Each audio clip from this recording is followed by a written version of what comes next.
யாருக்கு ஞானஸ்நானம் கொடுக்கணும்? கேட்டவங்களுக்கெல்லாம் கொடுத்துடலாமா? ஞானஸ்நானம் கொடுப்பவர் யார்? ஞானஸ்நானம் எங்கே கொடுக்க வேண்டும்? ஞானஸ்நானம் ஏன் எடுக்க வேண்டும் என்கிற காரியத்தை பார்க்க போகிறோம்.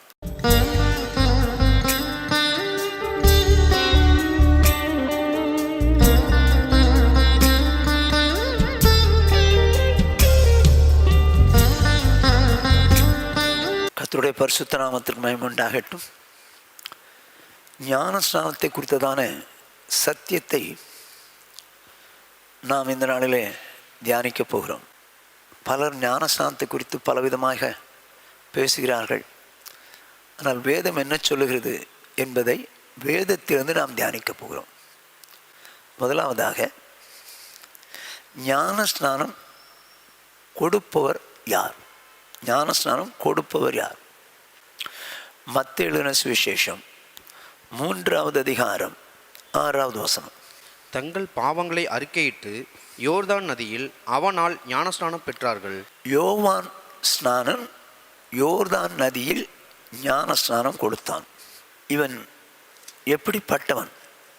லூக்கா எழுதின சுவிசேஷம் 1வது அதிகாரம் 15வது வசனம்.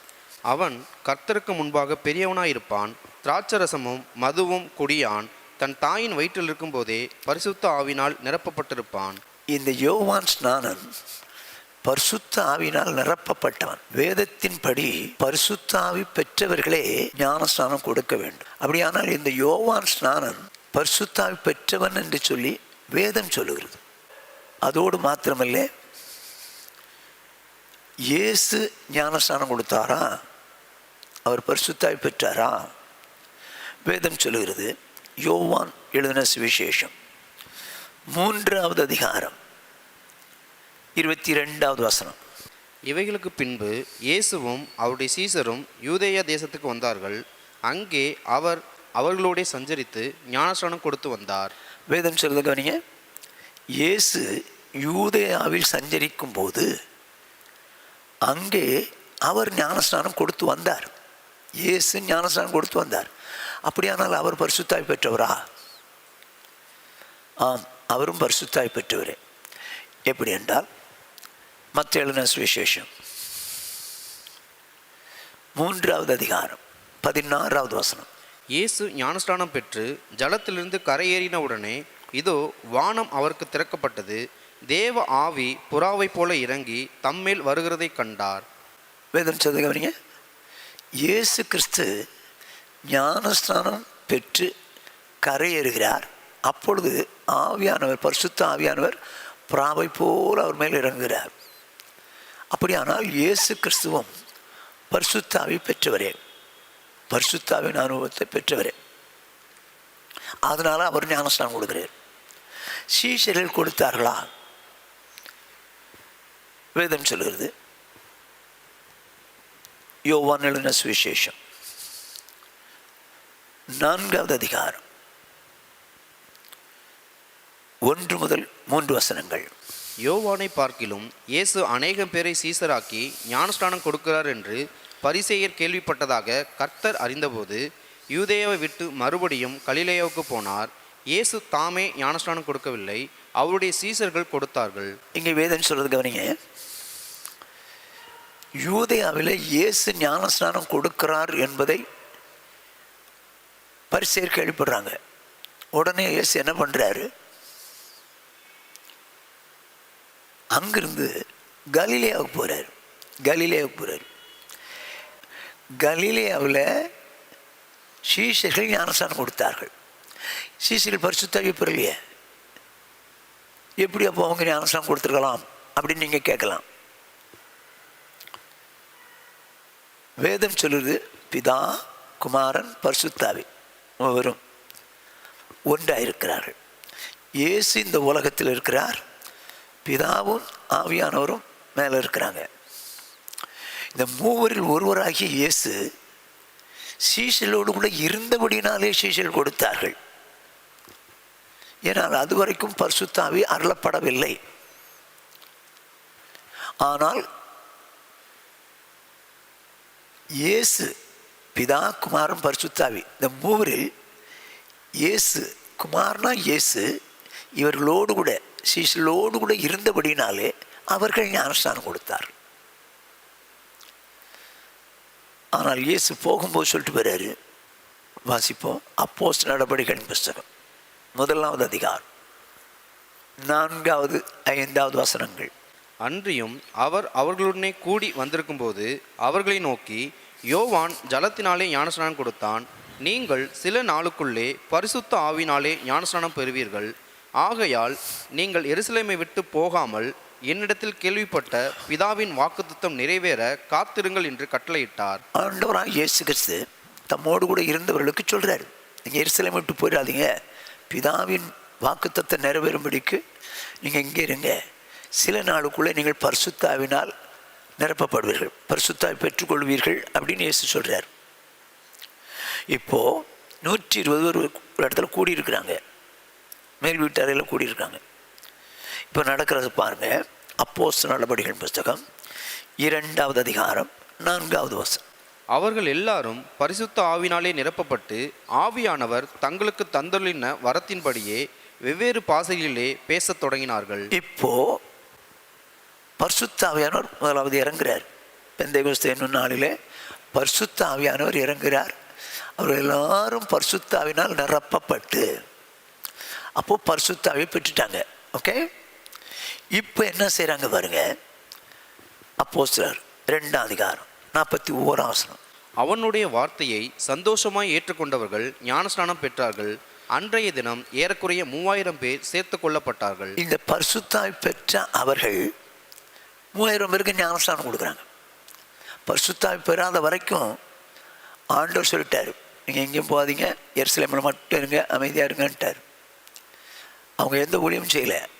ஆனால் 50வது நாளில் பரிசுத்தாவியானவர் இறங்கினார்.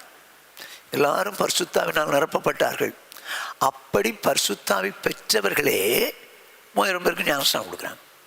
அப்படியானால் ஞானஸ்நானம் கொடுக்கக்கூடியவர்களுக்கு தகுதி என்ன?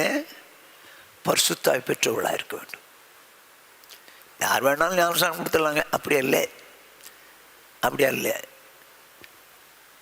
கவர்மெண்ட் ரூல் படி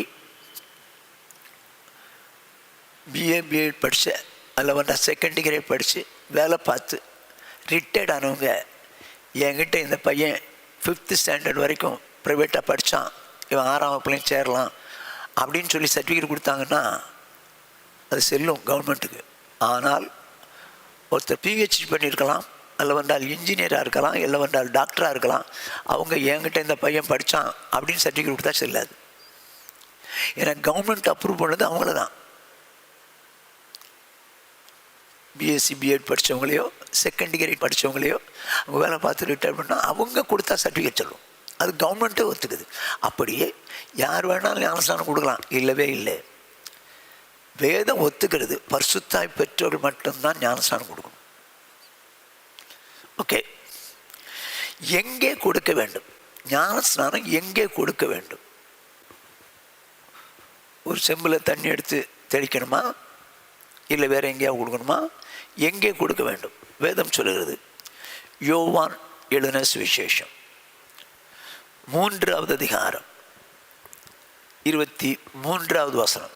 சாலிம் ஊருக்கு சமீபமான ஐனோன் என்னும் இடத்திலே தண்ணீர் மிகுதியாய் இருந்தபடியினால் யோவானும் அங்கே ஞானஸ்நானம் கொடுத்து வந்தான். ஜனங்கள் அவனிடத்தில் வந்து ஞானஸ்நானம் பெற்றார்கள். அருமையானே, வேதம் சொல்லுது கவனிங்க.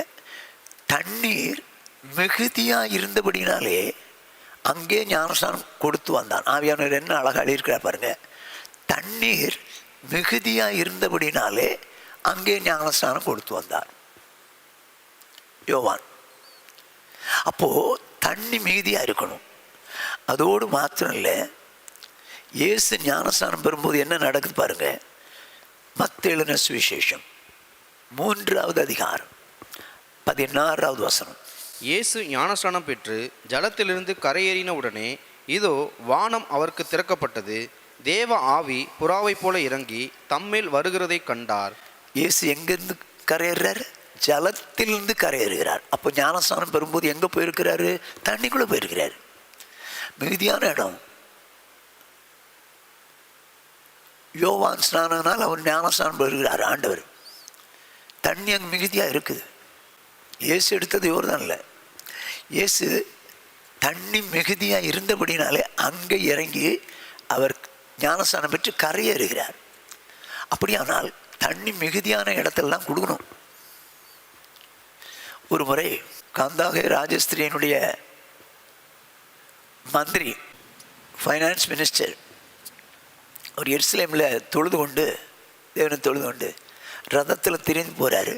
திரும்பி போகும்போது அவர் ஏசாயா தீர்க்கதரிசன புஸ்தகத்தை படிச்சுட்டு போகிறாரு. பரிசுத்த ஆவியானவர் சொல்கிறாரு, பிலிப்பு நீ போய் ரதத்தோடு சேர்ந்துக்கன்னு. அப்படி சொன்ன உடனே பிலிப்பு அந்த ரதத்தோடு கூட வர்றாரு. இந்த மந்திரியோ ஏசாயா தீர்க்கதரிசன புஸ்தகத்தை படிச்சுட்டு இருக்கிறாரு. பிலிப்பு அவரை பார்த்து, நீர் படிக்கிறது உங்களுக்கு புரியுதா அப்படின்னு கேட்குறேன். நம்மளா இருந்தால் விட்டுருப்போம், ஏய் புரியாமல படிக்கிறேன் அப்படின்னு சொல்லி திட்டிருப்போம். ஆனால் அந்த மந்திரி என்ன சொல்கிறா தெரியுமா? ஒருவன் அறிவிக்காவிட்டால் எனக்கு எப்படி தெரியும், வா ஏறிக்கோ அப்படின்னு சொல்லி சொல்லிக் கொடுக்குறதுக்கு ஏற்றிக்கிட்டாரு. ரதத்தில் போகும்போது அவர் கேட்குறாரு, யார் மந்திரி, பிலிப்பை பார்த்து, இது ஏசாயா தீர்க்கதரிசன புஸ்தகத்தில் 53ஆம் அதிகாரத்தை வாசிக்கிறார். தன்னை குறித்து எழுதுகிறாரா இல்லை என்றால் வேறு யாரையா குறித்து எழுதுகிறாரா அப்படின்னு சொன்னபோது இந்த பிலிப்பு இயேசுவை குறித்து தெளிவாக விவரமாக அந்த மந்திரிக்கு விளக்குறார். ஆனால் அதில் ஞானஸ்நானத்தை குறித்து ஒரு துளி கூட அந்த அதிகாரத்தில் கிடையாது.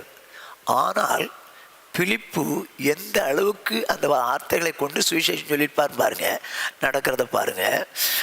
அப்போஸ்தலர் நடபடியின் புஸ்தகம் 8ஆம் அதிகாரம் 36, 37, 38, 39 வசனம். இவ்விதமாய் அவர்கள் வழிநடந்து போகையில் தண்ணீர் உள்ள ஓரிடத்துக்கு வந்தார்கள்.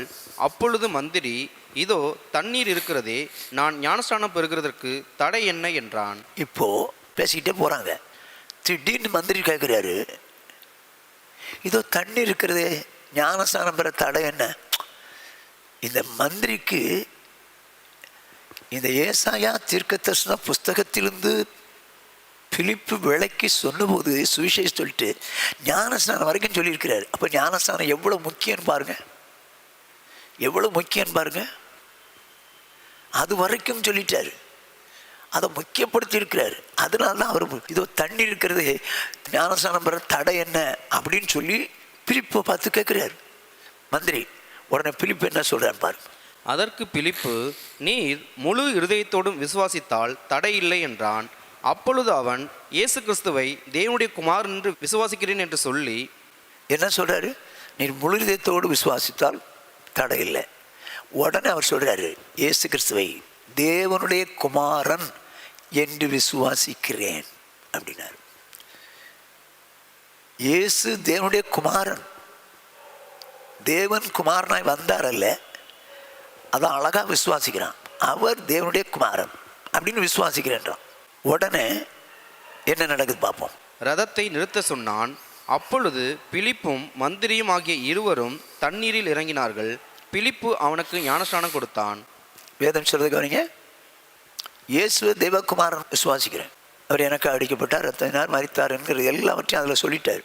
ஏசாயா தீர்க்கதரிசன புஸ்தகத்தில் சொல்லப்பட்டது சொல்லிட்டார். அதை உணர்ந்து ஐயோ நமக்கு அடிக்கப்பட்டாருங்கிறத புரிந்த அவர் இயேசு தேவகுமார் நான் ஒத்துக்கிட்டேன் அப்படின்னு சொல்லி அறிக்கையிட்டு அவரை ஏற்றுக்கொண்ட அவர் தண்ணிக்குள்ளே இறங்குறார். நல்லா கவனிச்சுங்க, இருவரும் தண்ணீரில் இறங்கினார்கள். ரதத்தில் தண்ணி இருந்திருக்காதா குடிக்கிறதுக்கு?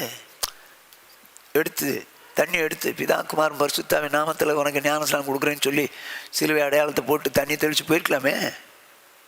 இல்லை, தண்ணீர் மிகுதியாக இருக்கணும், தண்ணிக்குள்ளே இறங்கணும், 2 பேருமே இறங்கணும். அந்த அளவுக்கு தண்ணீர் இருந்தால் மாத்திரம்தான் அங்கே தான் ஞானஸ்நானம் கொடுக்க முடியும், எல்லா இடத்துலையும் கொடுக்க முடியாது. அப்படியானால் முதலாவது பரிசுத்தாய் பெற்றவர்கள் கொடுக்கணும்.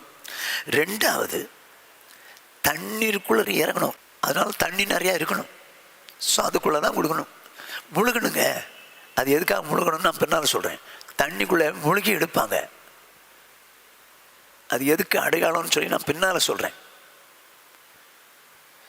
ஆனால் கவனமாக கேட்டுங்க. ஸோ ஞானஸ்நானம் வந்து தண்ணீருக்குள்ளே 2 பேரும் இறங்குற அளவுக்கு தண்ணி இருக்கணும். அப்படி இருந்தால் தான் அங்கே ஞானஸ்நானம் கொடுக்க முடியும். ஓகே. 3ஆவதாக யாருக்கு ஞானஸ்நானம் கொடுக்கணும்? கேட்டவங்களுக்கெல்லாம் கொடுத்துடலாமா? எனக்கு உடம்பு சரியில்லை சார், ஞானஸ்நானம் கொடுங்க சார் அப்படின்னா கொடுத்துடலாமா? இல்லை என் வீட்டில் கஷ்டம் சார், கஷ்டம் போகிறதுக்கு ஞானஸ்நானம் கொடுங்க சார் அப்படின்னு ஒன்று கொடுத்துடலாமா? ஞானஸ்நானம் யாருக்கு கொடுக்கணும்னு சொல்லி வேதம் சொல்லுதுன்னு பாருங்கள். இன்றைக்கி இஷ்டத்துக்கு ஞானஸ்நானம் கொடுத்துட்றாங்க. ஒரு வாரம் சர்ச்சுக்கு வந்தால் அடுத்த வாரம் ஞானஸ்நானம் கொடுக்குறாங்க. என்னன்னே தெரியாது. அப்படி இருக்கும்போது அவங்களுக்கு ஞானஸ்நானம் கொடுத்து என்ன பிரயோஜனம்? அப்படியானால் யாருக்கு ஞானஸ்நானம் கொடுக்க சொல்லி இயேசு சொல்கிறார்? மத்தேயு எழுதின சுவிசேஷம் 28வது அதிகாரம் 18, 19, 20. அப்பொழுது இயேசு சமீபத்தில் வந்து அவர்களை நோக்கி, வானத்திலும் பூமியிலும் சகல அதிகாரமும் எனக்கு கொடுக்கப்பட்டிருக்கிறது. நல்லா கவனிங்க. இப்போ 11 அப்போஸ்தலர்கள் யூதாஸ் செத்து போயிட்டான், மலையில் வந்து நிற்கிறாங்க. அப்பொழுது அவங்கள பார்த்து இயேசு சொல்கிறாரு, வானத்திலும் பூமியிலும் சகல அதிகாரம் எனக்கு தான் கொடுக்கப்பட்டிருக்கு. பிதாவாகிய தேவன் தனக்கு கொடுக்கப்பட்டதாக சொல்கிறார். எனக்கு கொடுக்கப்பட்டிருக்கிறது. யாரும் சொன்னாங்க? பிஷப் சொன்னார், போப் சொன்னார், இல்லை எங்கள் ரெவரன் சொன்னார், எங்கள் ஆர்கனைசேஷன் தலைவர் சொன்னார் அப்படின்னு யாரும் மாற்றிடாதீங்க. எனக்கு தான் அதிகாரம் கொடுக்கப்பட்டிருக்கிறது அப்படின்னு சொல்லிட்டு என்ன சொல்கிறார் பாருங்க. ஆகையால் நீங்கள் புறப்பட்டு போய் சகல ஜாதிகளையும் சீஷராக்கி பிதா குமாரன் பரிசுத்த ஆவியின் நாமத்திலே அவர்களுக்கு ஞானஸ்நானம் கொடுத்து. என்ன சொல்கிறாரு? நீங்கள் புறப்பட்டு போய் சகல ஜாதிகளையும் சீஷராக்கி பிதா குமாரன் பரிசுத்தாவின் நாமத்தினாலே அல்ல, நாமத்தினாலே அல்ல, நாமத்திலே. இன்னைக்கு நிறைய பேர் அதை குறித்து சரியான எண்ணம் கொள்ளலை. பிதா குமாரன் பரிசுத்தாவின் நாமத்திலே சொல்ல வேண்டியதை நாமத்தினாலே அப்படி கொடுக்குருவாங்க. நான் அதை குறித்து தெளிவாக பின்னால் சொல்கிறேன். இயேசு சொன்ன வார்த்தையை ஒரு எழுத்து கூட மாற்ற முடியாதுங்க. என்ன ஒரு எழுத்து கூட மாற்ற முடியாது. ஏன்னா சொன்னவர் பிதா, அவர் அதிகாரம் கொடுத்து சொல்கிறார். ஸோ சீஷராக்கி பிதா குமாரன் பரிசுத்தாவின் நாமத்திலே ஞானஸ்நானம் கொடுக்க சொல்கிறார். ஓகே, இப்போ கவனமாக கேட்டுங்க. நான் உங்களுக்கு கட்டளையிட்ட யாவையும் அவர்கள் கை கொள்ளும்படி அவர்களுக்கு உபதேசம் பண்ணுங்கள். இதோ உலகத்தின் முடிவு பரியந்தம் சகல நாட்களிலும் நான் உங்களுடனே கூட இருக்கிறேன் என்றார். நான் ஞானஸ்நானம் கொடுக்க சொல்கிறேன். சீஷராக்கி ஞானஸ்நானம் கொடுங்க, அப்புறம் என்ன பண்ணுங்க? உபதேசம் பண்ணுங்க அப்படின்றார். இப்போ சீஷர்களுக்கு தான் ஞானஸ்நானம் கொடுக்கணும். சீஷனாக்கப்பட்டவர்களுக்கு தான் ஞானஸ்நானம் கொடுக்கணும். ஏதோ உடம்பு செல்லாமல் ஆகிட்டேன் அதனால ஞானஸ்நானம் கொடுங்க, நோ, கொடுக்க முடியாது. இல்லை என் குடும்ப கஷ்டம் போகணும் அதுக்காக கொடுக்க முடியாது. இயேசு தான் சொல்கிறாரு, சகல அதிகாரம் எனக்கு தான் கொடுக்கப்படும், நான் சொல்றபடி செய்யுங்க, சீஷராக்கி ஞானஸ்நானம் கொடுங்கன்றார். அப்படியானால் சீஷன் யார்? சீஷன் யார்? லூக்கா எழுதின சுவிசேஷம் 14வது அதிகாரம் 26வது வசனம். யாதொருவன் என்னிடத்தில் வந்து தன் தகப்பனையும் தாயையும் மனைவியையும் பிள்ளைகளையும் சகோதரரையும் சகோதரிகளையும் தன் ஜீவனையும் வெறுக்காவிட்டால் எனக்கு சீசனாக இருக்க மாட்டான். என்ன சொல்கிறாரு இயேசு? யாராக இருந்தாலும் சரி, என்கிட்ட வந்துட்டாங்கன்னு வச்சுக்குவோம், மனம் திரும்பி வந்துட்டாங்க, என்கிட்ட வந்துட்டாங்க. வந்த பிறகு தகப்பனையாவது தாயையாவது மனைவியாவது சகோதரனையாவது சகோதரியாவது பிள்ளைகளையாவது ஜீவனையாவது வெறுக்காவிட்டால் எனக்கு சீசனாக இருக்க மாட்டான். அப்போ சீசன் யார்? ஃபர்ஸ்ட் பாயிண்ட், சீசன் யார்? தனக்கு உரியவர்களை எல்லாரையும் வெறுத்தவன் தான் சீசன். அப்படின்னா வெறுத்துட்டு ஓடிடணுமா? மனைவியை வெறுத்துட்டு ஓடிடணுமா? பிள்ளைகளை வெறுத்துட்டு ஓடிடணுமா? அல்ல அல்ல. வெறுக்கிறதுனா என்ன அர்த்தம்னா, இயேசு சொல்றார், மத்தேயு எழுதின சுவிசேஷம் 10வது அதிகாரம் 37ஆம் வசனம்.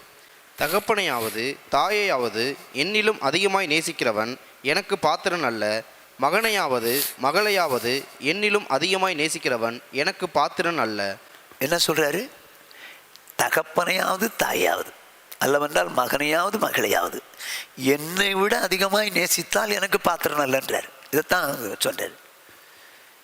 தகப்பன் தாய் பிள்ளைகள் எல்லாரையும் விட்டவன் தான் எனக்கு சீஷன்னார்.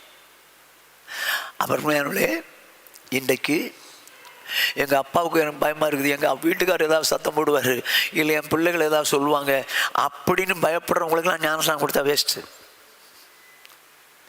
இயேசுவா என் மனைவியா? இயேசுதான். இயேசுவா என் புருஷனா? இயேசுதான். இயேசுவா என் பிள்ளையா? இயேசுதான். இயேசுவா என் ஜீவனா? இயேசுதான். அப்படின்னு சொல்லி இயேசுவுக்காக யாரையும் வெறுக்கிற அளவுக்கு இருந்தால் தான் அவன் தான் சீஷன். துப்பாக்கி எடுத்து சுட்டுவிடுவேன் இயேசு வெறுத்துரு அப்படின்னு சொன்னா நோ, இயேசுவுக்காக என் உயிரையும் வெறுக்க தயார் அப்படின்னு சொல்கிறான் பாருங்க, அவன் தான் சீஷன். ஸோ இப்படிப்பட்ட அனுபவம் உள்ளவன் சீஷன். தாப்பனையாவது தாயாவது மனைவியாவது பிள்ளையாவது சௌரனையாவது சௌரியாவது சஞ்சீவனையாவது இருக்கிறவன் தான் சீஷன். ஒன்று. ரெண்டாவதாக லூக்காளுன சுவிசேஷம் 14வது அதிகாரம் 33வது வசனம். அப்படியே உங்களில் எவனாகிலும் தனக்கு உண்டானவைகளை எல்லாம் வெறுத்து விடாவிட்டால் அவன் எனக்கு சீசனாக இருக்க மாட்டான். என்ன சொல்றாரு? முதல்ல உண்டானவர்களெல்லாம் வெறுத்து விடாவிட்டால் சீசனாக இருக்க மாட்டானார். First point. ரெண்டாவது, தனக்கு உண்டானவைகளெல்லாம் வெறுத்து விடாவிட்டால். அப்படியானால் தேவனை விட தனக்கு உண்டான ஆஸ்தியோ பணமோ சொத்தோ சுதந்திரமோ அதையெல்லாம் வெறுக்கத்தக்கதான அளவு தேவனை விட அதை நேசிக்க முடியாது. இவைகளை விட தேவனை நேசிக்கிறவங்களா இருக்கணும். இப்போ நான் உதாரணமாக சொல்கிறேன். நீ ஞானஸ்நானம் எடுத்தா சொத்துல அவனுக்கு பங்கு கிடையாதுடா, தர முடியாது அப்படின்னு பெற்றவங்க சொல்கிறாங்க. என்ன செய்யலாம்? சீஷனாக இருக்கணும்னா எனக்கு சொத்து வேண்டாம்ப்பா, சொத்து வேண்டாம், எனக்கு இயேசு போதுன்னு சொல்கிறான் பாருங்க, அவன் தான் சீஷன். ஒரு வேலை ஸ்தலத்தில் இருக்கிறான், தேவனுக்காக வைராக்கியமாக வாழ்ந்துட்டு இருக்கிறான். நீ கிறிஸ்தவனாக இருந்து இப்படி பண்ணுறியா அப்படின்னு சொல்லி அப்படிலாம் பண்ணக்கூடாது அப்படின்னு சொன்னான், உன்னை வேலையை விட்டே தூக்கிடுவேன். எனக்கு வேலை பெருசு இல்லைங்க, எனக்கு இயேசு தான் பெருசுன்னு வெளியே வரான் பாருங்க, அவன் தான் சீஷன். இயேசுக்காக எதையும் இழக்க தயாராக இருக்கணும், அவன் தான் சீஷன். ரெண்டு. மூன்றாவதாக லூக்காளுன சுவிசேஷம் 14வது அதிகாரம் 27ஆம் வசனம். தன் சிலுவையை சுமந்து கொண்டு எனக்கு பின் செல்லாதவன் எனக்கு சீசனாக இருக்க மாட்டான். என்ன சொல்றாரு? மூணாவது, தன் சிலுவை எடுத்துக்கொண்டு எனக்கு பின் செல்லாதவன் எனக்கு சீசன். அப்படின்னு அர்த்தம் என்ன? இயேசுகிட்ட வந்த பிறகு உபத்திரவங்கள் வருங்க. அன்றியும் கிறிஸ்துவுக்குள் தேவ பக்தியாக நடக்க மனதாக இருக்கிற யாவரும் துன்பப்படுவார்கள். இயேசுகிட்ட வந்தாலே சாத்தானால் பொறுக்க முடியாது. எப்படியா இவங்களை உபத்திரவப்படுத்தி தேவனை விட்டு பிரிக்கலான்னு பார்ப்பான். ஆனால் இயேசு என்ன சொல்றாரு? தன் சிலுவையை, அப்படின்னா தன்னுடைய பாடுகளை சுமந்து கொண்டு எனக்கு பின் செல்லாதவன், என்ன பின்பற்றி வரலன்னு வச்சுங்க, அவன் எனக்கு சீசனாக இருக்க மாட்டான். என்ன கஷ்டம் வந்தாலும், என்ன பிரச்சனை வந்தாலும், என்ன நிந்தை வந்தாலும், என்ன அவமானம் வந்தாலும் நான் சகிச்சு இயேசுவை பின்பற்றி போவேன்னு சொல்கிறான் பாருங்க, அவன் தான் சீசன். மூணு. ஒன்று, தனக்கு உண்டானவர்களை வெறுத்தவன் சீசன். ரெண்டு, தனக்கு உண்டானவைகளை வெறுக்கிறவன் சீசன். மூன்று, தேவன் நேசித்து போகும்போது தனக்கு உண்டான நெருக்கங்கள், பிரச்சனைகள், வேதனைகள், உபத்திரங்கள் தனக்கு வரும்போது அவைகளெல்லாம் சுமந்து கொண்டு அவைகளெல்லாம் சகிச்சு அவருக்கு பின்னால் போகிறான் பாருங்க, அவன் தான் சீசன். மூணு. நான்காவது சீசன் யார்? யோவான் எழுதின சுவிசேஷம் 8வது அதிகாரம் 31வது வசனம். இயேசு தம்மை விசுவாசித்த யூதர்களை நோக்கி, நீங்கள் என் உபதேசத்தில் நிலைத்திருந்தால் மெய்யாகவே என் சீசராய் இருப்பீர்கள். என்ன சொல்றாரு? யூதர்களை நோக்கி சொல்றாரு. யூதர்கள் நியாயப்பிரமாணத்தின்படி நடக்கிறவர்கள். ஆனால் அவர்கள் இப்பொழுது இயேசுவை விசுவாசிக்கிறார்கள். அவர்களை பார்த்து இயேசு சொல்கிறார், நீங்கள் என் உபதேசத்தில் நிலைத்திருந்தால் எனக்கு சீஷர்கள். அது என்ன? இயேசு கிறிஸ்துவினுடைய உபதேசம். இயேசு கிறிஸ்துவினுடைய உபதேசம் பிதா சொன்னது. பிதா சொன்னவைகளையே நான் அவர்களுக்கு உபதேசிக்கிறேன் பார், சொன்னபடியே பேசுகிறேன், சொன்னதே உபதேசிக்கிறேன் பார். அருமையானவர்களே, இப்பொழுது இருக்கிற நாம் ஒரு நாள் நியாயந்திருக்கப்படும் போது எதை வச்சு நியாயந்திருப்பாராம் தெரியுமா?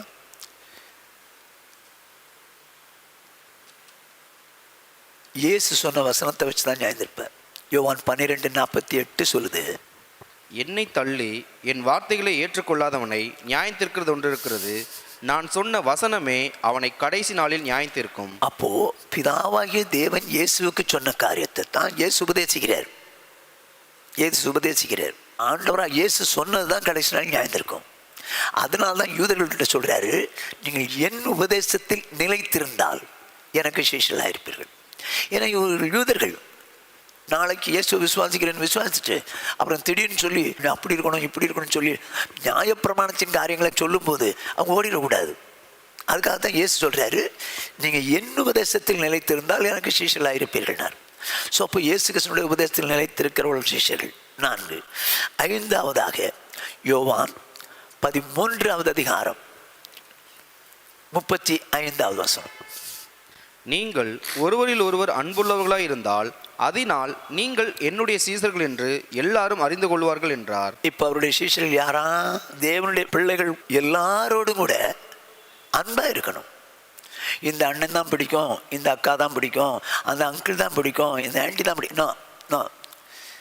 இயேசு எல்லாரிடத்துல அன்பா இருந்தார். ஈவன் காட்டி கொடுக்க போற யூதாஸ் காரியத்து கூட அன்பா இருந்து காலை கூட கழுவிட்டார். அதைத்தான் சொல்றார் இயேசு, நீங்கள் ஒருவரில் ஒருவர் அன்புள்ளவர்களாக இருந்தால் என்னுடைய சீஷர்கள் என்று எல்லாரும் சொல்லுவாங்க. அப்போ எல்லாரிடத்துல அன்பாக இருக்கிறவங்களா இருக்கணும், அப்படிப்பட்ட கேரக்டர் உடையவங்களா இருக்கணும் அவங்க சீஷர்கள். 5. 6 யோவான் எழுதின சுவிசேஷம் 15வது அதிகாரம் 8வது வசனம். நீங்கள் மிகுந்த கனிகளை கொடுப்பதினால் என் பிதா மகிமைப்படுவார், எனக்கும் சீசராய் இருப்பீர்கள். என்ன சொல்றாரு? நீங்கள் மிகுந்த கனிகளை கொடுப்பதனால் எனக்கு சீஷர்களாய். அது என்ன கனிகள்? நற்கிரிகளாகிய கனிகள், உதடுகளின் கனியாகிய ஸ்தோத்திர பலி, எல்லாவற்றுக்கும் தேவனை ஸ்தோத்திரிப்போம், நல்ல கிரிகளை செய்யணும். அடுத்து மாம்பழத்தை சாப்பிட்டு மாங்கொட்டை மண்ணுக்குள்ளே போட்டால் மாமரம் முளைக்கும், மரமாகி பழுக்கும், அதிலிருந்து வர்றது மாம்பழம். அதே போல நீங்களும் நானும் தேவனுடைய பிள்ளைகள். நாம மற்றவர்களை தேவனுடைய பிள்ளைகளாய் மாற்றுவது கனி கொடுக்கிறது. அப்படின்னா சுவிசேஷம் அறிவித்து மற்றவர்களை தேவன் பட்சத்தில் கொண்டு வர்றவங்களா மாற்றணும். அந்த அளவுக்கு சுவிசேஷ பாரம் உள்ளவங்களா இருக்கணும், அடுத்தவங்களை கொண்டு வரணும். இன்றைக்கு அந்த அனுபவங்களுக்கு இல்லாதவங்களெல்லாம் பிடிச்சி வச்சு சுவிசேஷம் ஆக்கி விடுறாங்க. நான் கட்டாயம் சுவிசேஷம் சொல்லி ஜனங்களை இயேசுகிட்ட கொண்டு வருவேன் அப்படின்னு சொல்லணும். அப்படிப்பட்டவன் தான் சீஷன். ஸோ 6 விதத்தில் சீஷன். 1, இயேசுவுக்காக எல்லாரையும் விடணும். 2, இயேசுவுக்காக எல்லாவற்றையும் விடணும். 3, தன் சிலுவை எடுத்துக்கிட்டு நடக்கணும். 4, கிறிஸ்துவின் உபதேசத்தில் நிலைச்சிருக்கணும். 5, ஒருவருக்கு ஒரு அன்பாக இருக்கணும். 6, மிகுந்த கனிகளை கொடுக்கணும். இவங்க தான் சீஷன். இந்த அனுபவத்துக்கு நான் ரெடி தான், இந்த அனுபவத்தோடு கூட நான் இருக்க விரும்புகிறேன், வாழ்கிறேன் அப்படின்னு யார் சொல்கிறாங்களோ இவங்களுக்கு தாங்க கொடுக்கணும். சீஷன் ஆக்கி தான் கொடுக்கணும். ஒருவேளை நீங்கள் சொல்லுவீங்க, ஏன் மந்திரிக்கு பிலிப்பு உடனே கொடுக்கலையா, சீஷன் ஆக்கியா கொடுத்தான் அப்படின்னு நீங்கள் கேட்கலாம். ஆனால் அன்றைக்கு அனுப்பினவர், பிலிப்பு அனுப்பினவர் ஆவியானவர். ஆகவே ஆவியானவர் சொல்லியிருக்கலாம் அன்னைக்கு கொடுத்துருப்பார்னு. ஆனால் சட்டத்தின்படி வேதத்தின்படி சீஷனாக்கி தான் ஞானஸ்நானம் கொடுக்கணும்னு இயேசு உபதேசம் பண்ணுறார். அதிகாரம் எனக்கு தான் கொடுத்துக்கு, நான் சொல்கிறபடி செய்யுங்கன்றார். அப்படியானால் ஒருவன் மனம் திரும்பி பாவங்களை அறிக்கையிட்டு சபைக்குள்ளே வந்த பிறகு இந்த அனுபவத்தோடு கூட இருக்கிறவங்க, அப்படிப்பட்டவங்களுக்கு தான் ஞானஸ்நானம் கொடுக்கணும். அதோடு மாத்திரம் இல்லை, ஞானஸ்நானம் இன்னைக்கு எங்கே வேணாலும் எடுத்துகிட்டு எங்கே வேணாலும் போயிடலான்னு பார்க்குறாங்க. ஏதோ ஒரு ஊரில் அங்கே மீட்டிங் நடந்துச்சுங்க, அங்கே நான் எடுத்துட்டேங்க அப்படின்னு சொல்லி எடுத்துகிட்டு வேறு எங்கேயாவது போய் உட்கார பார்க்குறேன். அப்படி அல்ல. வேதம் என்ன சொல்லுதுன்னா, அப்போஸ்தலர் நடபடிகளின் புஸ்தகம் 2வது அதிகாரம் 38 முதல் 42 வரை. பேதுரு அவர்களை நோக்கி, நீங்கள் மனம் திரும்பி ஒவ்வொருவரும் பாவ மன்னிப்புக்கென்று இயேசு கிறிஸ்துவின் நாமத்தினாலே ஞானஸ்நானம் பெற்றுக்கொள்ளுங்கள், அப்பொழுது பரிசுத்த ஆவியின் வரத்தை பெறுவீர்கள். வாக்குத்தத்தமானது உங்களுக்கும் உங்கள் பிள்ளைகளுக்கும் நம்முடைய தேவனாகிய கர்த்தர் வரவழைக்கும் தூரத்தில் உள்ள யாவருக்கும் உண்டாயிருக்கிறது என்று சொல்லி இன்னும் அநேக வார்த்தைகளாலும் சாட்சி கூறி மாறுபாடுள்ள இந்த சந்ததியை விட்டு விலகி உங்களை ரட்சித்துக் கொள்ளுங்கள் என்றும் புத்தி சொன்னான். அவனுடைய வார்த்தையை சந்தோஷமாக ஏற்றுக்கொண்டவர்கள் ஞானஸ்நானம் பெற்றார்கள். அன்றைய தினம் ஏறக்குறைய 3000 பேர் சேர்த்து கொள்ளப்பட்டார்கள். அவர்கள் அப்போஸ்தலருடைய உபதேசத்திலும் அந்யோன்யத்திலும் அப்பம் பெற்குதலிலும் ஜெபம் பண்ணுதலிலும் உறுதியாய் தரித்திருந்தார்கள். அருமையானே, பேதுரு முதல் பிரசங்கம் பண்ணுறார்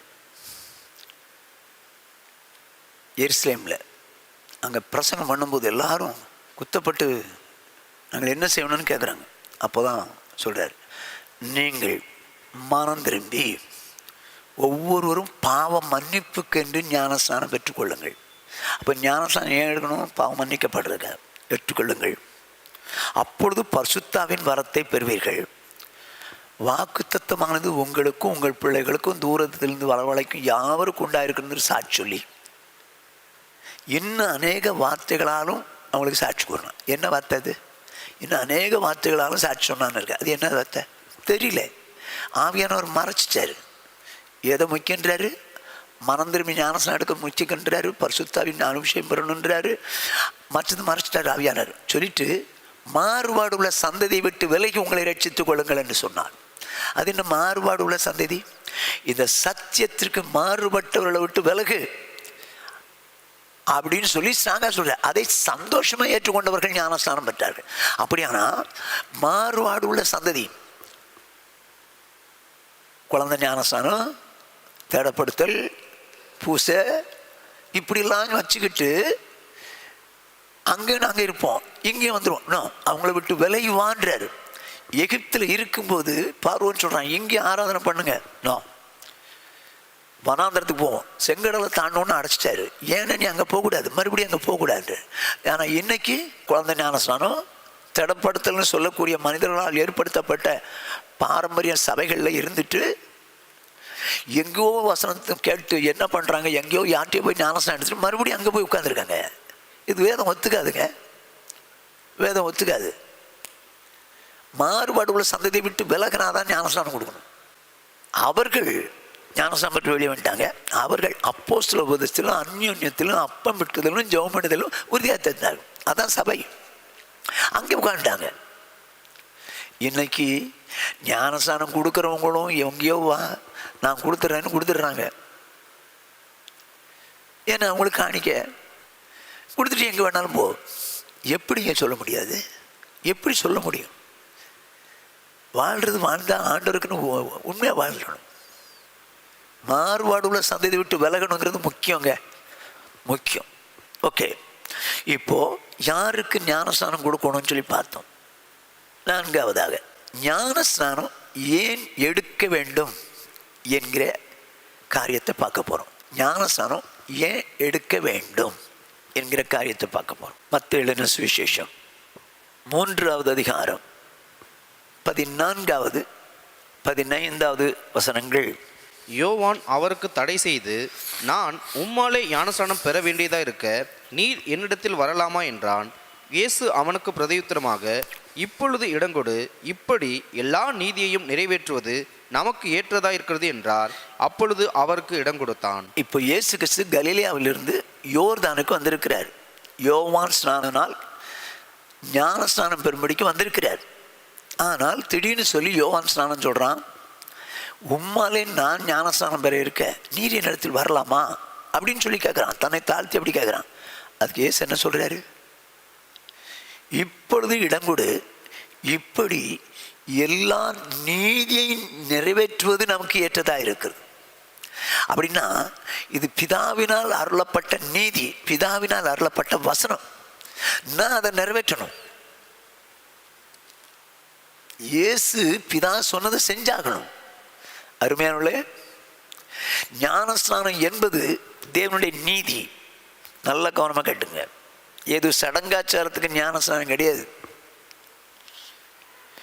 அது தேவனால் உண்டாக்கப்பட்ட நீதி. அதான் வசனம். இயேசுவே நீதியை கை கொள்றேன்னு சொல்றாரு. ஃபர்ஸ்ட் பாயிண்ட், இது தேவனால் உண்டான நீதி. அதான் வசனம். 2வது மத்தேயு எழுதின சுவிசேஷம் 28வது அதிகாரம் 18-19. அப்பொழுது இயேசு சமீபத்தில் வந்து அவர்களை நோக்கி, வானத்திலும் பூமியிலும் சகல அதிகாரமும் எனக்கு கொடுக்கப்பட்டிருக்கிறது. ஆகையால் நீங்கள் புறப்பட்டு போய் சகல ஜாதிகளையும் சீஷராக்கி பிதா, குமாரன், பரிசுத்தாவின் நாமத்திலே அவர்களுக்கு ஞானஸ்நானம் கொடுத்து. என்ன சொல்றாரு? சீஷர் இடத்துல நீங்க புறப்பட்டு போங்க, சகல ஜாதிகளையும் சீஷராக்கி பிதா, குமாரன், பரிசுத்தாவின் நாமத்திலே அவர்களுக்கு ஞானஸ்நானம். இது என்னது? இது தேவனால் அப்போஸ்தலர்களுக்கு கொடுக்கப்பட்ட கட்டளை. அப்போ ஒரு மனுஷன் சீஷனாகி ஞானஸ்நானம் எடுக்கிறான் அப்படின்னா தேவனால் கொடுக்கப்பட்ட கட்டளைக்கு அவன் கீழ்ப்படுறான்னு அர்த்தம். தேவனால் கொடுக்கப்பட்ட அப்போஸ்தலர்களுக்கு கொடுக்கப்பட்ட கட்டளைக்கு கீழ்ப்படுகிறான்னு அர்த்தம். ஒன்று, தேவனுடைய நீதி. 2, தேவனால் கொடுக்கப்பட்ட கட்டளை, அந்த கட்டளைக்கு கீழ்ப்படுகிறான். 3வதாக மார்க் சுவிசேஷம் 16வது அதிகாரம் 16வது வசனம். விசுவாசம் உள்ளவனாகி ஞானஸ்நானம் பெற்றவன் ரட்சிக்கப்படுவான், விசுவாசியாதவனோ ஆக்கினைக்குள்ளாக தீர்க்கப்படுவான். இயேசு என்ன சொல்றாரு கவனிங்க.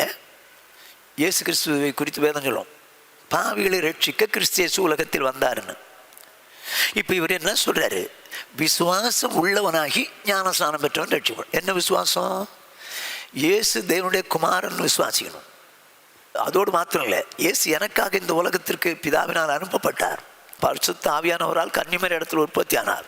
அவர் மனிதனாய் பிறந்தார், நன்மை செய்கிறவராய் சுற்றி தின்றார். பொந்திய பிலாத்தின் காலத்தில் அவர் அடிக்கப்பட்டு நொறுக்கப்பட்டு இரத்தம் சிந்தி மரித்து அடக்கம் பண்ணப்பட்டு பாதாளத்தில் இறங்கி 3ஆம் நாள் உயிரோடு எழுப்பினார்னு விசுவாசிக்கணும். பிதாவின் வலதுபார்சலில் வீற்றிருக்கிறார் என்பதை விசுவாசி. அதோடு நிற்கக்கூடாது.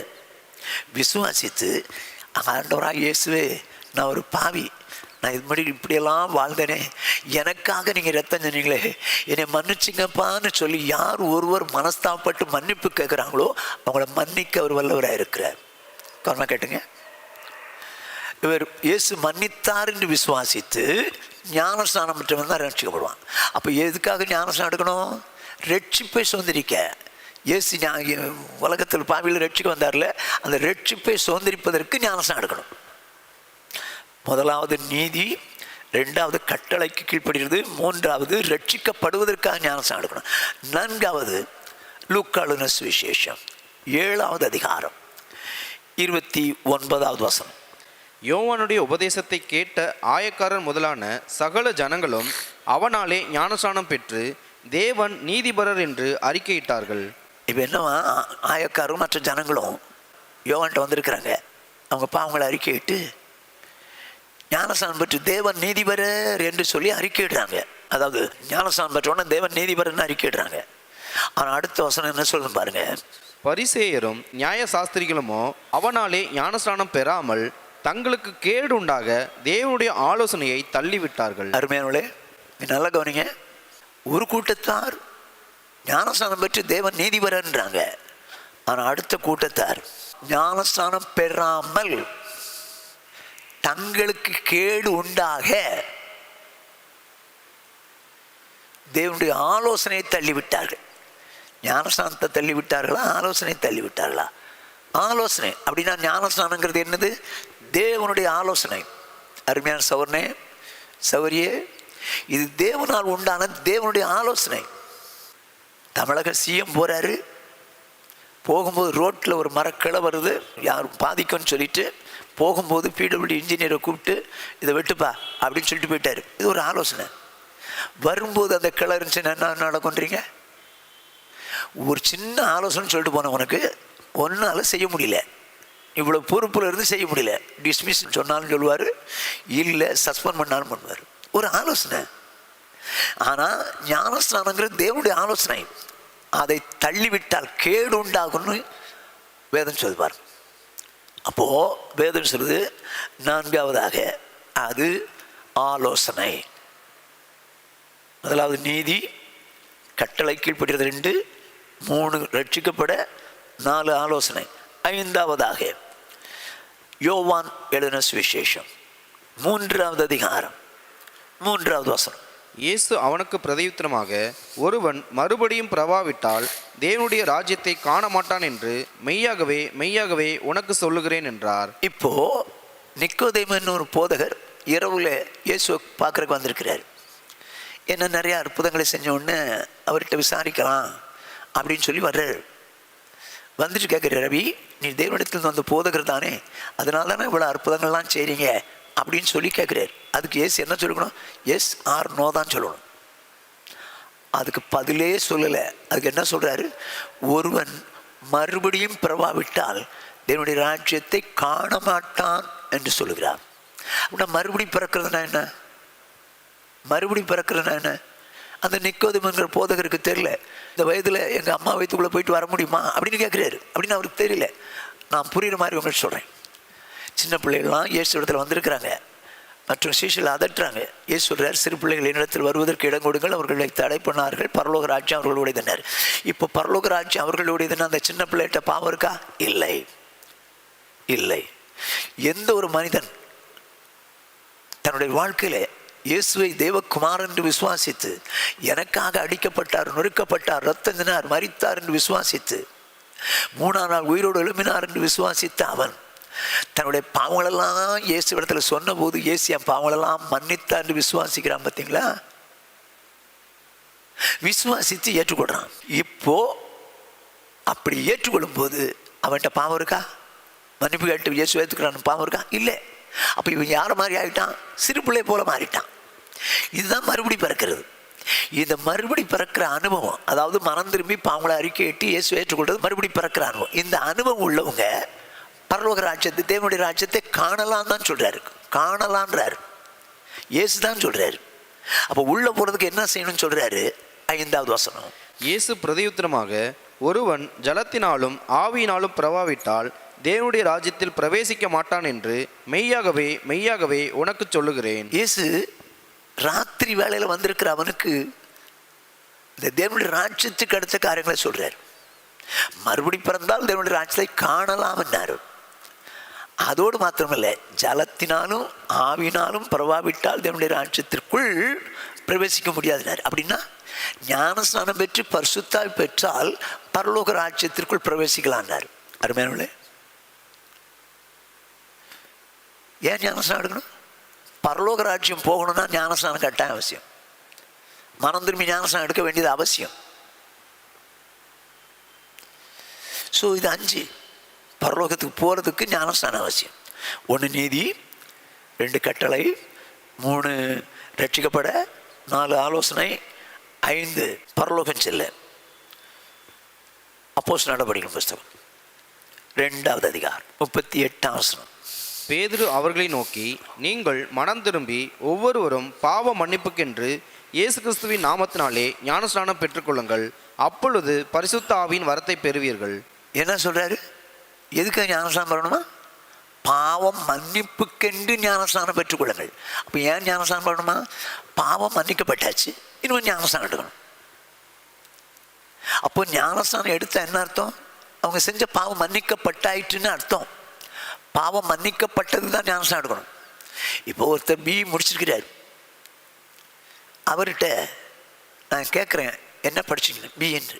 நான் நீங்கள் 5ஆம் கிளாஸ் கூட படிக்கலைங்க, விடுங்க அப்படின்னு சொல்கிறேன். ஓ, என்ன பேசுகிற? இந்த சர்டிஃபிகேட் பேர் அப்படின்னு சொல்லி சர்டிஃபிகேட் காமிக்கிறார். அப்படின்னு அர்த்தம்னா BE பாஸ் பண்ணதுக்கு தாங்க சர்டிஃபிகேட்டை கொடுத்தாங்க. BE பாஸ் பண்ணதுக்கு தான் சர்டிஃபிகேட் கொடுத்தாங்க. BE படிச்சுக்கிட்டு இருக்கும்போது சர்டிஃபிகேட் கொடுக்க மாட்டாங்க பாஸ்ன்னு. அப்படியானா யார் ஒருவர் ஞானஸ்நானம் எடுத்துட்டாங்களோ அவங்க என்ன அர்த்தம்? அவங்க பாவங்கள் மன்னிக்கப்பட்டு விட்டது. இதுவரைக்கும் செய்த பாவங்கள் மன்னிக்கப்பட்டு விட்டதுன்னு அர்த்தம். அப்போ பாவம் மன்னிப்பு கண்டு ஞானஸ்நானம் வரணும். இது என்ன?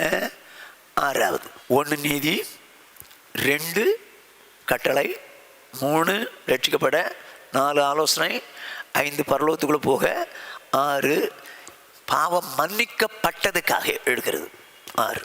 7 ரோமர் 6வது அதிகாரம் 4வது வசனம். மேலும் பிதாவின் மகிமையினாலே கிறிஸ்து மரித்தோரிலிருந்து எழுப்பப்பட்டது போல நாமும் புதிதான ஜீவன் உள்ளவர்களாய் நடந்து கொள்ளும்படிக்கு அவருடைய மரணத்துக்குள்ளாக்கும் ஞானஸ்நானத்தினாலே கிறிஸ்து உடனே கூட அடக்கம் பண்ணப்பட்டோம். என்னவா? கவனமாக கேளுங்க.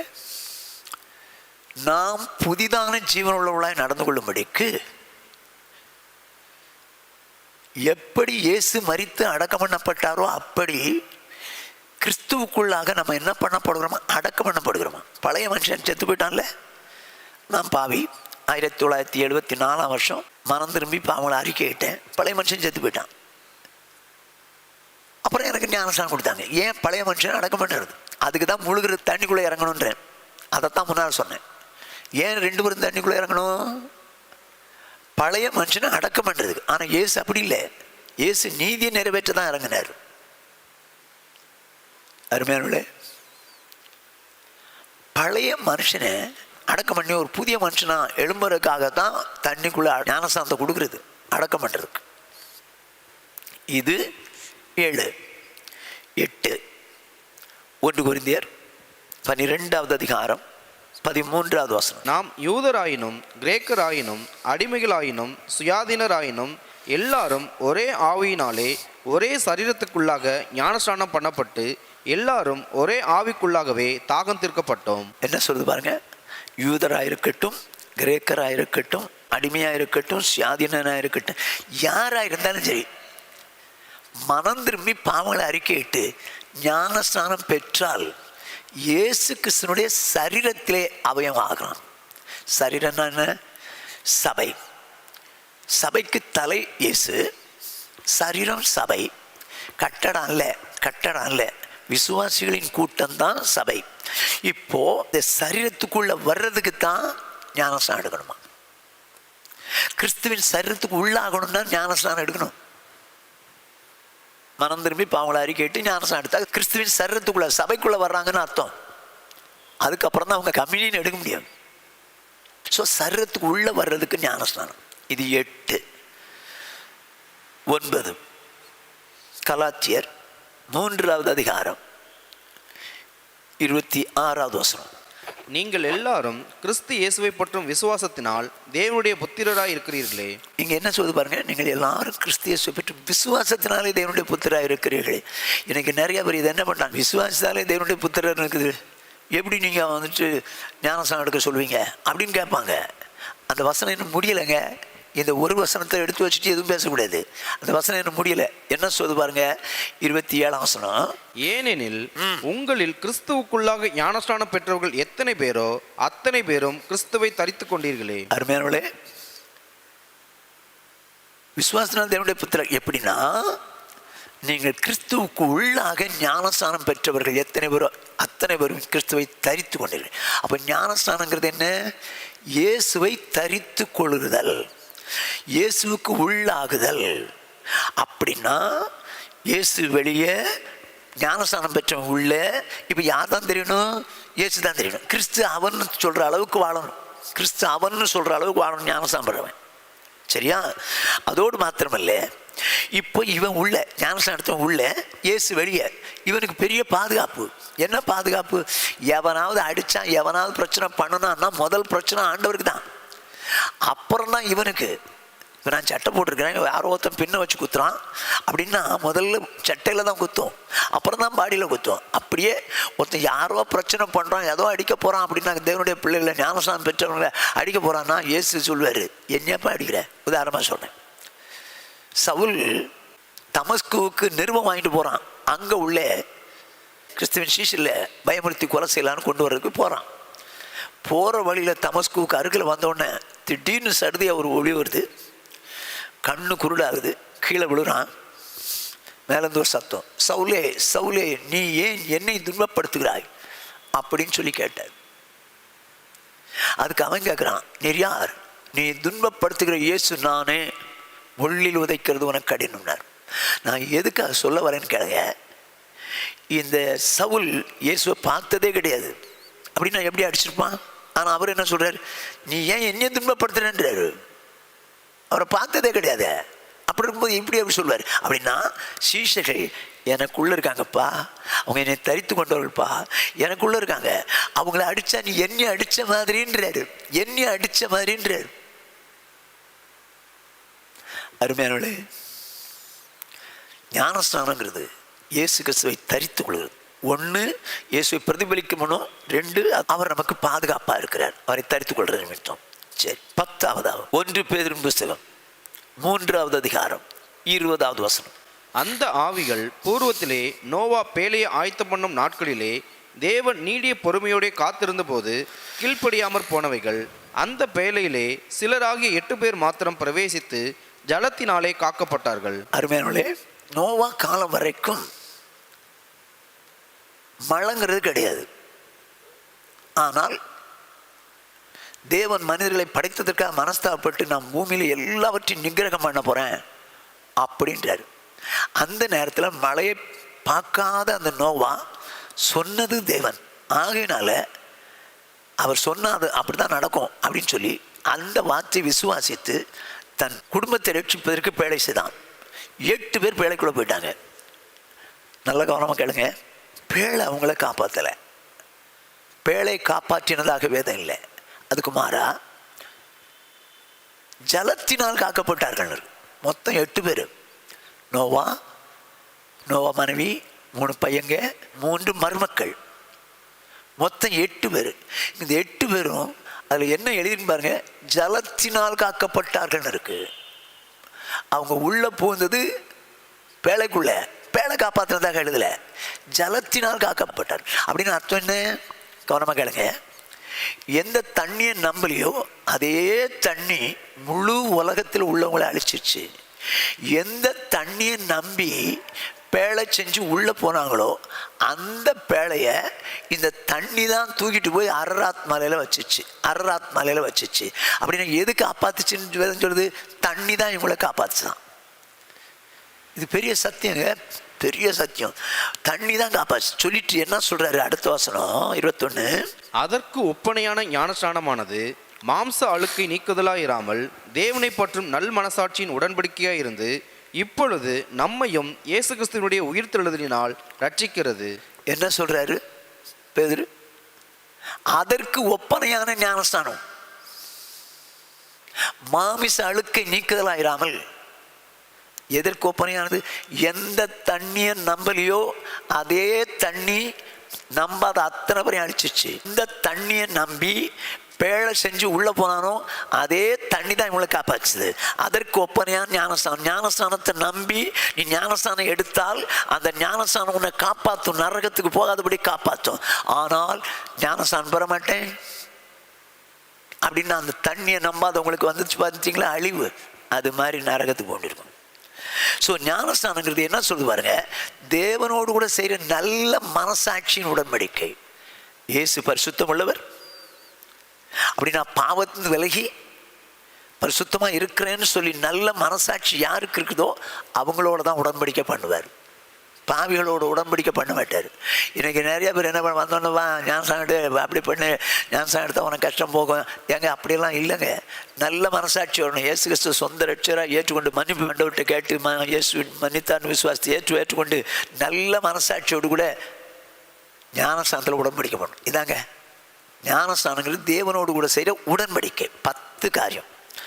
1 நீதி, 2 கட்டளை, 3 ரட்சிக்கப்பட, 4 ஆலோசனை, 5 பரலோகத்துக்குள்ள போற, 6 பாவம் மன்னிக்கப்பட, 7 அடக்கம் பண்ணப்பட, 8 அவருடைய சரீரத்தில் ஐக்கியமாக, 9 அவரை தரித்து கொள்ள, 10 அவரோடு கூட உடன்படிக்கை பண்ண. நீங்கள் இந்த ஞானஸ்தானம் எடுத்துருக்கீங்களா? இந்த ஞானஸ்தானத்தை குறித்து இவ்வளவு சத்தியம் இருக்குது. நீங்கள் என்னைக்காவது யோசித்தீங்களா? இது வரைக்கும் நீங்கள் ஞானஸ்தானம் எடுக்கலைன்னா தயவுசெய்து சொல்கிறேன், நீங்கள் மனம் திரும்பி ஞானஸ்தானம் எடுக்கங்க. இந்த 10 காரியம் இருக்கு. ஆனால் இன்றைக்கு ஆவிக்குரிய உலகத்தில் அப்படி சொல்ல மாட்டாங்க.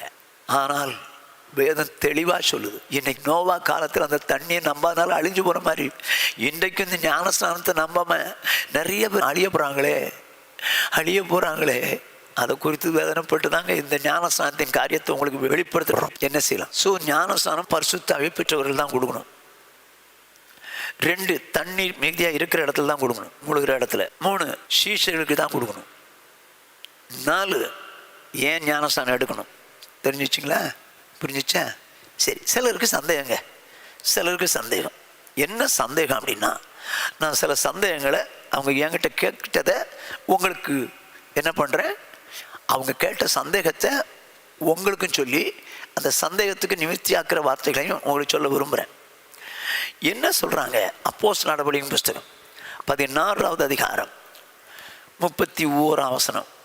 அதற்கு அவர்கள், கர்த்தராகிய இயேசு கிறிஸ்துவை விசுவாசி, அப்பொழுது நீயும் உன் வீட்டாரும் ரட்சிக்கப்படுவீர்கள் என்று சொல்லி. இப்போ சிறைச்சாலையில் அடைபட்டிருந்தாங்க. திடீர்னு சொல்லி சிறைச்சாலை அசைஞ்சிச்சு, இவங்க கட்டுகள்லாம் விடுதலை ஆச்சு. சிறைச்சாலை அதிகாரி, ஐயோ இந்த மாதிரி திறந்து கிடக்குதே, இவங்கெல்லாம் போயிட்டுப்பாங்களோன்னு நினச்சி தற்கொலை பண்ண போகிறான். நீ உனக்கு கெடுதி ஒன்றும் செய்யாத அப்படின்னு ஒன்று. ஆண்டவர்மாரை ரட்சிக்கப்பட நான் என்ன செய்யணும்னு சொல்லி அவன் கேட்குறான். அந்த அதிகாரி அவங்க என்ன சொல்கிறாங்க? கர்த்தராகிய இயேசு கிறிஸ்து விசுவாசி, அப்பொழுது நீ உன் வீட்டார் ரட்சிக்கப்படுவீர்கள் அப்படின்னு சொல்லிட்டேன். அடுத்த வசனம். அவனுக்கும் அவன் வீட்டில் இருந்த யாவருக்கும் கர்த்தருடைய வசனத்தை போதித்தார்கள். மேலும் ராத்திரியில் அந்நேரத்தில் தானே அவன் அவர்களை அழைத்து கொண்டு போய் அவர்களுடைய காயங்களை கழுவினான். அவனும் அவனுடையவர்கள் அனைவரும் உடனே ஞானஸ்நானம் பெற்றார்கள். அருமையானோட கவனிங்க, இங்கே நடக்கிற சம்பவத்தை பாருங்க. ஏன்னா அவன் அன்னைக்கு ராத்திரியே அவங்களுக்கெல்லாம் உபதேசம் பண்ணுறான் பவுல். அந்த நேரமே அவனும் அவனுடைய வீட்டார் அனைவரும் ஞானஸ்நானம் எடுத்திருக்காங்க. இதில் என்கிட்ட சிலர் கேட்டாங்க, எங்கள் வீட்டார் அனைவரும் ஞானஸ்நானம் எடுத்திருக்காங்கன்னு இருக்குது. அதில் குழந்தை இருக்கக்கூடாதா? உள்ள குழந்தை கூட கொடுத்துருக்காங்களாவா? அப்புறம் ஏன் நீங்கள் குழந்தை ஞானஸ்நானத்தை ஒத்துக்க மாட்டேங்கிறீங்க? ஏங்க, அதில் அசம்ஷன், இது நம்ம எண்ணம் தான். வேதம் அப்படி சொல்லவே இல்லை. நான் அவங்களுக்கு சொன்னது, நீங்கள் உங்கள் அப்பா அம்மா, உங்கள் கணவன், நீங்கள் உங்கள் பெரிய பிள்ளை 5 வயசு பிள்ளை, 6 மாத குழந்தை, இவங்கெல்லாம் ஒரு கல்யாணத்துக்கு போகிறீங்க. நீங்கள் சொல்கிறீங்க, எனக்கு பிரியாணி நல்லா இருந்துச்சு, நாங்கள் குடும்பமாக போய் சாப்பிட்டு வந்துட்டோம் அப்படின்னு சொன்னால், இந்த 6 மாத குழந்தை சாப்பிட்ருக்குமா? 6 மாத குழந்தை சாப்பிட்ருக்குமா? என்ன பேசுகிறீங்க நீங்கள் அப்படின்னு அர்த்தம் என்ன? சாப்பிட்டு வந்த வரைக்கும் சாப்பிட முடிஞ்சவங்க சாப்பிட்டாங்க, அவ்வளோதான். குழந்தை சாப்பிட முடியாது. அப்படியே ஞானஸ்நானத்துக்கு பக்குவப்பட்டவங்க மட்டும்தான் ஞானஸ்நானம் எடுக்க முடியும். சரிங்க, அப்பா அம்மா மகா மருமகன் 4 பேர் கல்யாணத்துக்கு போகிறாங்க, 4 பேர் சாப்பிடலாம்ல? அதே போல் சிறை அதிகாரி வீட்லேயும் பெரியவங்க 4 பேர் இருந்திருக்க முடியாதா? அவங்க வீட்டாரானவரை எடுத்துக்கலாம்லவா? அதாவது குதர்க்கத்துக்காக, வேண்டாம் ஞானஸ்தானம் எடுக்க வேணாங்கிறதுக்காக, இல்லைன்னா குழந்தை ஞானஸ்தானத்தை குறித்து அப்படி நம்ம ஸ்ட்ராங்காக இருக்கணுங்கிறதுக்காக வேணா சொல்லிக்கலாமே தவிர ஒரு நாளும் சொல்ல முடியாது. நீங்கள் அந்த வசனத்துக்கு நீங்கள் மாற சொல்கிறீங்க, வேதாந்துக்கு ஒத்து வராது. ஸோ குழந்தை ஞானஸ்தானம் கிடையாது. சரிதானா? ஓகே. இன்னும் சிலர் என்ன, கள்ள ஞானஸ்தானம் எடுத்தானா அப்படின்னு சொல்லி கேட்பாங்க. அதுக்கு காரணம், இன்று என்னோடு கூட பரதேசியில் இருப்பாயினாரே, அவன் கள்ள ஞானஸ்தானம் எடுக்கலையா, அப்படின்னா எப்படி பரதேசிக்கு அன்னைக்கு இயேசுவோட போனான் அப்படின்னு கேட்பாங்க. நான் வேதத்திலிருந்து உங்களுக்கு சொல்ல விரும்புகிறேன், வாசிப்போம். லூக்காளுன சுவிசேஷம் 23வது அதிகாரம் 39வது வசனம்.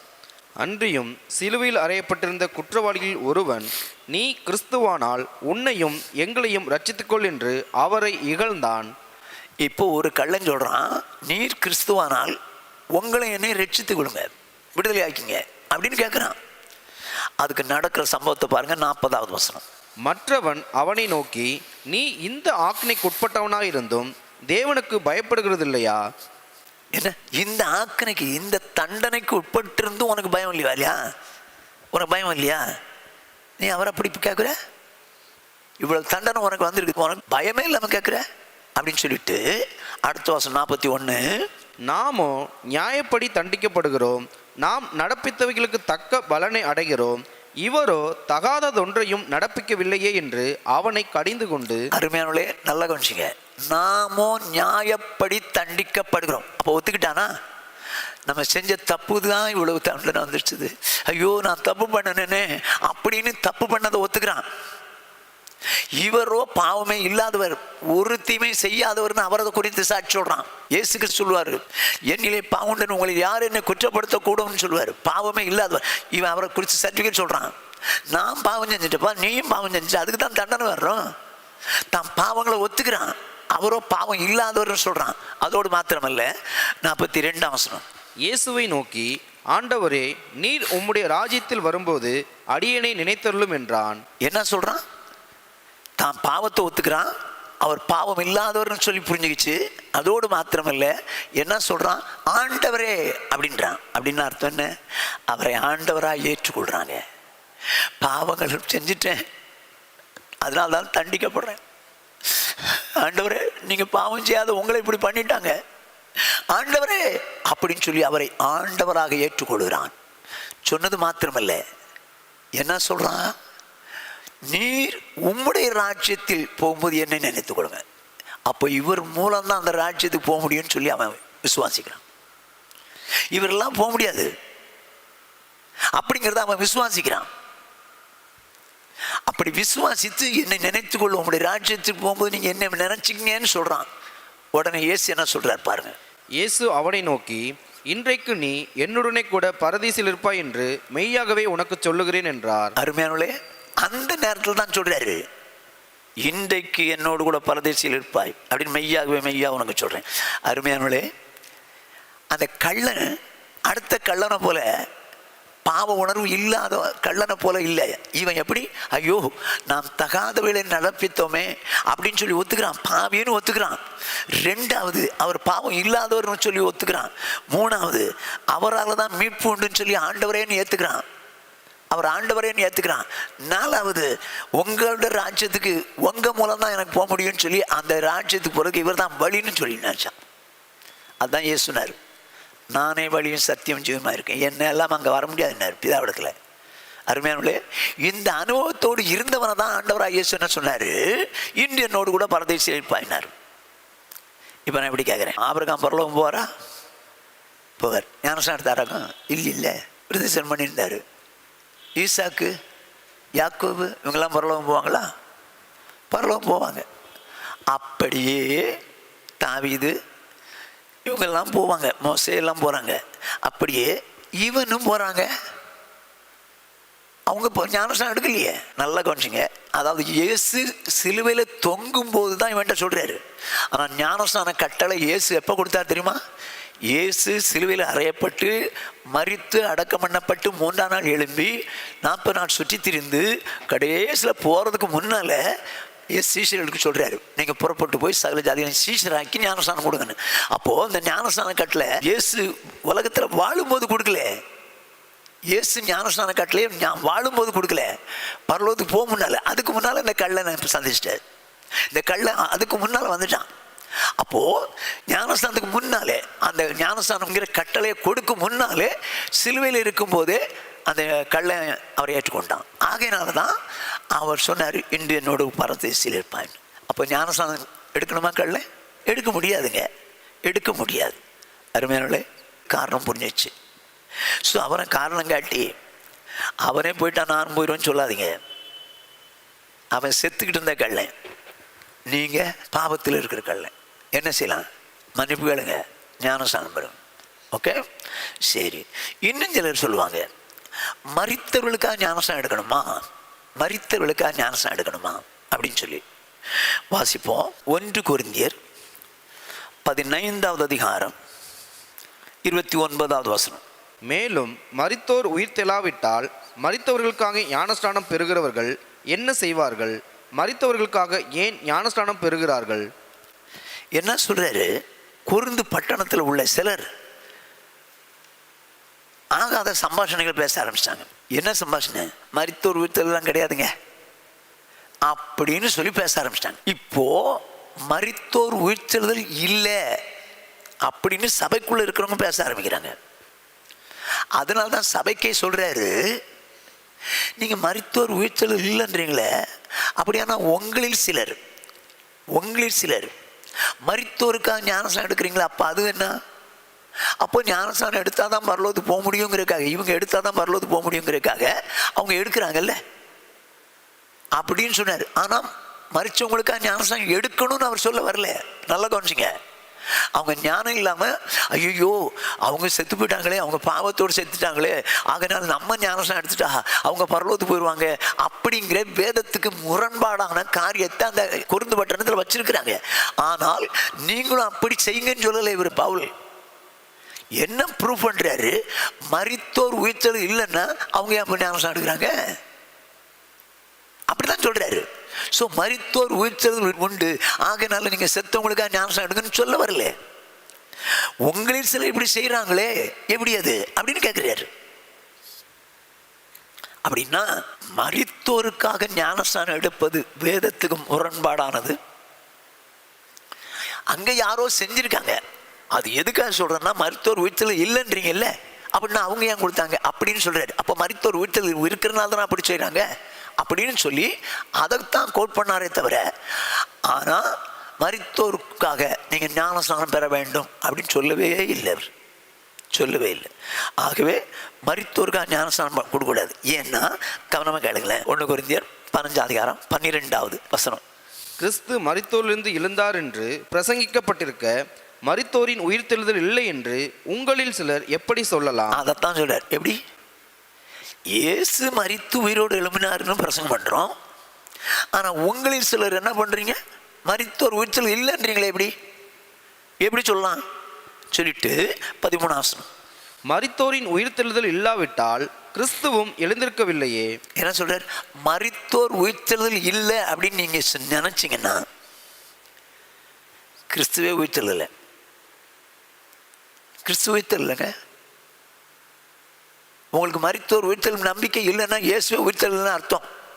சொல்லிட்டு 14 கிறிஸ்து எழுந்திருக்கவில்லை என்றால் எங்கள் பிரசங்கமும் விருதா, உங்கள் விசுவாசமும் விருதா. இயேசு எழுந்திருக்காவிட்டால், உயிரோடு எழுந்திருக்காவிட்டால் எங்கள் பிரசங்கமும் விருதா, உங்கள் விசுவாசமும் விருதா. இப்போதான் சொல்கிறாரு, இதுக்கு தான் சொல்கிறாரு. நீங்கள் போய் மரித்தோர் உயிர்த்தெழுதல் இல்லைன்றீங்களே, அப்படி இல்லைன்னு சொல்லும்போது உங்களில் சிலர், உங்கள் ஏரியாவில் உள்ளவங்க செத்தவனுக்கு ஞானஸ்நானம் எடுக்கிறீங்களே, அது என்னது? அப்போ உயிர்த்தெழுதல் உண்டுங்கிறதுனால தான் இவன் ஞானஸ்நானம் எடுக்கிறான். செத்து போனால் சொத்து போயிட்டுமே அப்படின்னு சொல்லலையே. ஆனால் அவனுக்கு ஞானஸ்நானம் எடுக்கிறது காரணம் என்ன? ஐயோ, அப்போ உயிர்த்தெழுதல் உண்டுன்னு நம்புறீங்க அப்படின்னு சொல்றாரு. அந்த உயிர்த்தெழுதல் நம்பிக்கைக்காக தான் சொல்றாரு தவிர மரித்தோருக்காக ஞானஸ்நானம் எடுக்க வேண்டும்னு அவர் ஒரு நாளும் சொல்லவில்லை. Okay, right. இன்னொரு சந்தேகம்.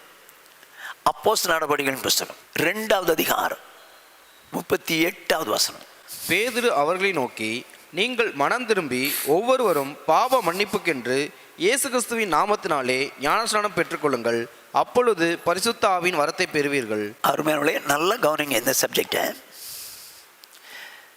இயேசு கிறிஸ்து அப்போஸ்தலர்களுக்கு கற்றுக் கொடுத்தது என்ன? பிதா குமாரன் பரிசுத்தாவின் நாமத்திலே ஞானஸ்நானம் கொடுங்கன்னு. இந்த பேதுரு சொல்லும்போது சொன்னார், இயேசு கிறிஸ்துவின் நாமத்தினாலே ஞானஸ்நானம் பெற்றுக்கொள்ளுங்கன்றாரு. சரி வச்சுக்குவோம். ஜீசஸ் ஒன்லின்னு ஒரு குரூப் இருக்கு.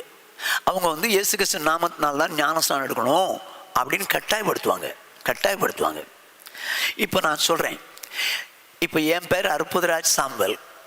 அற்புதராஜ் சாம்பல் நாமத்தினாலே இந்த ஊரில் ஒரு இடம் வாங்கியிருக்கிறோம் வச்சுக்குவோம். வாங்கலை, சும்மா சொல்கிறேன்.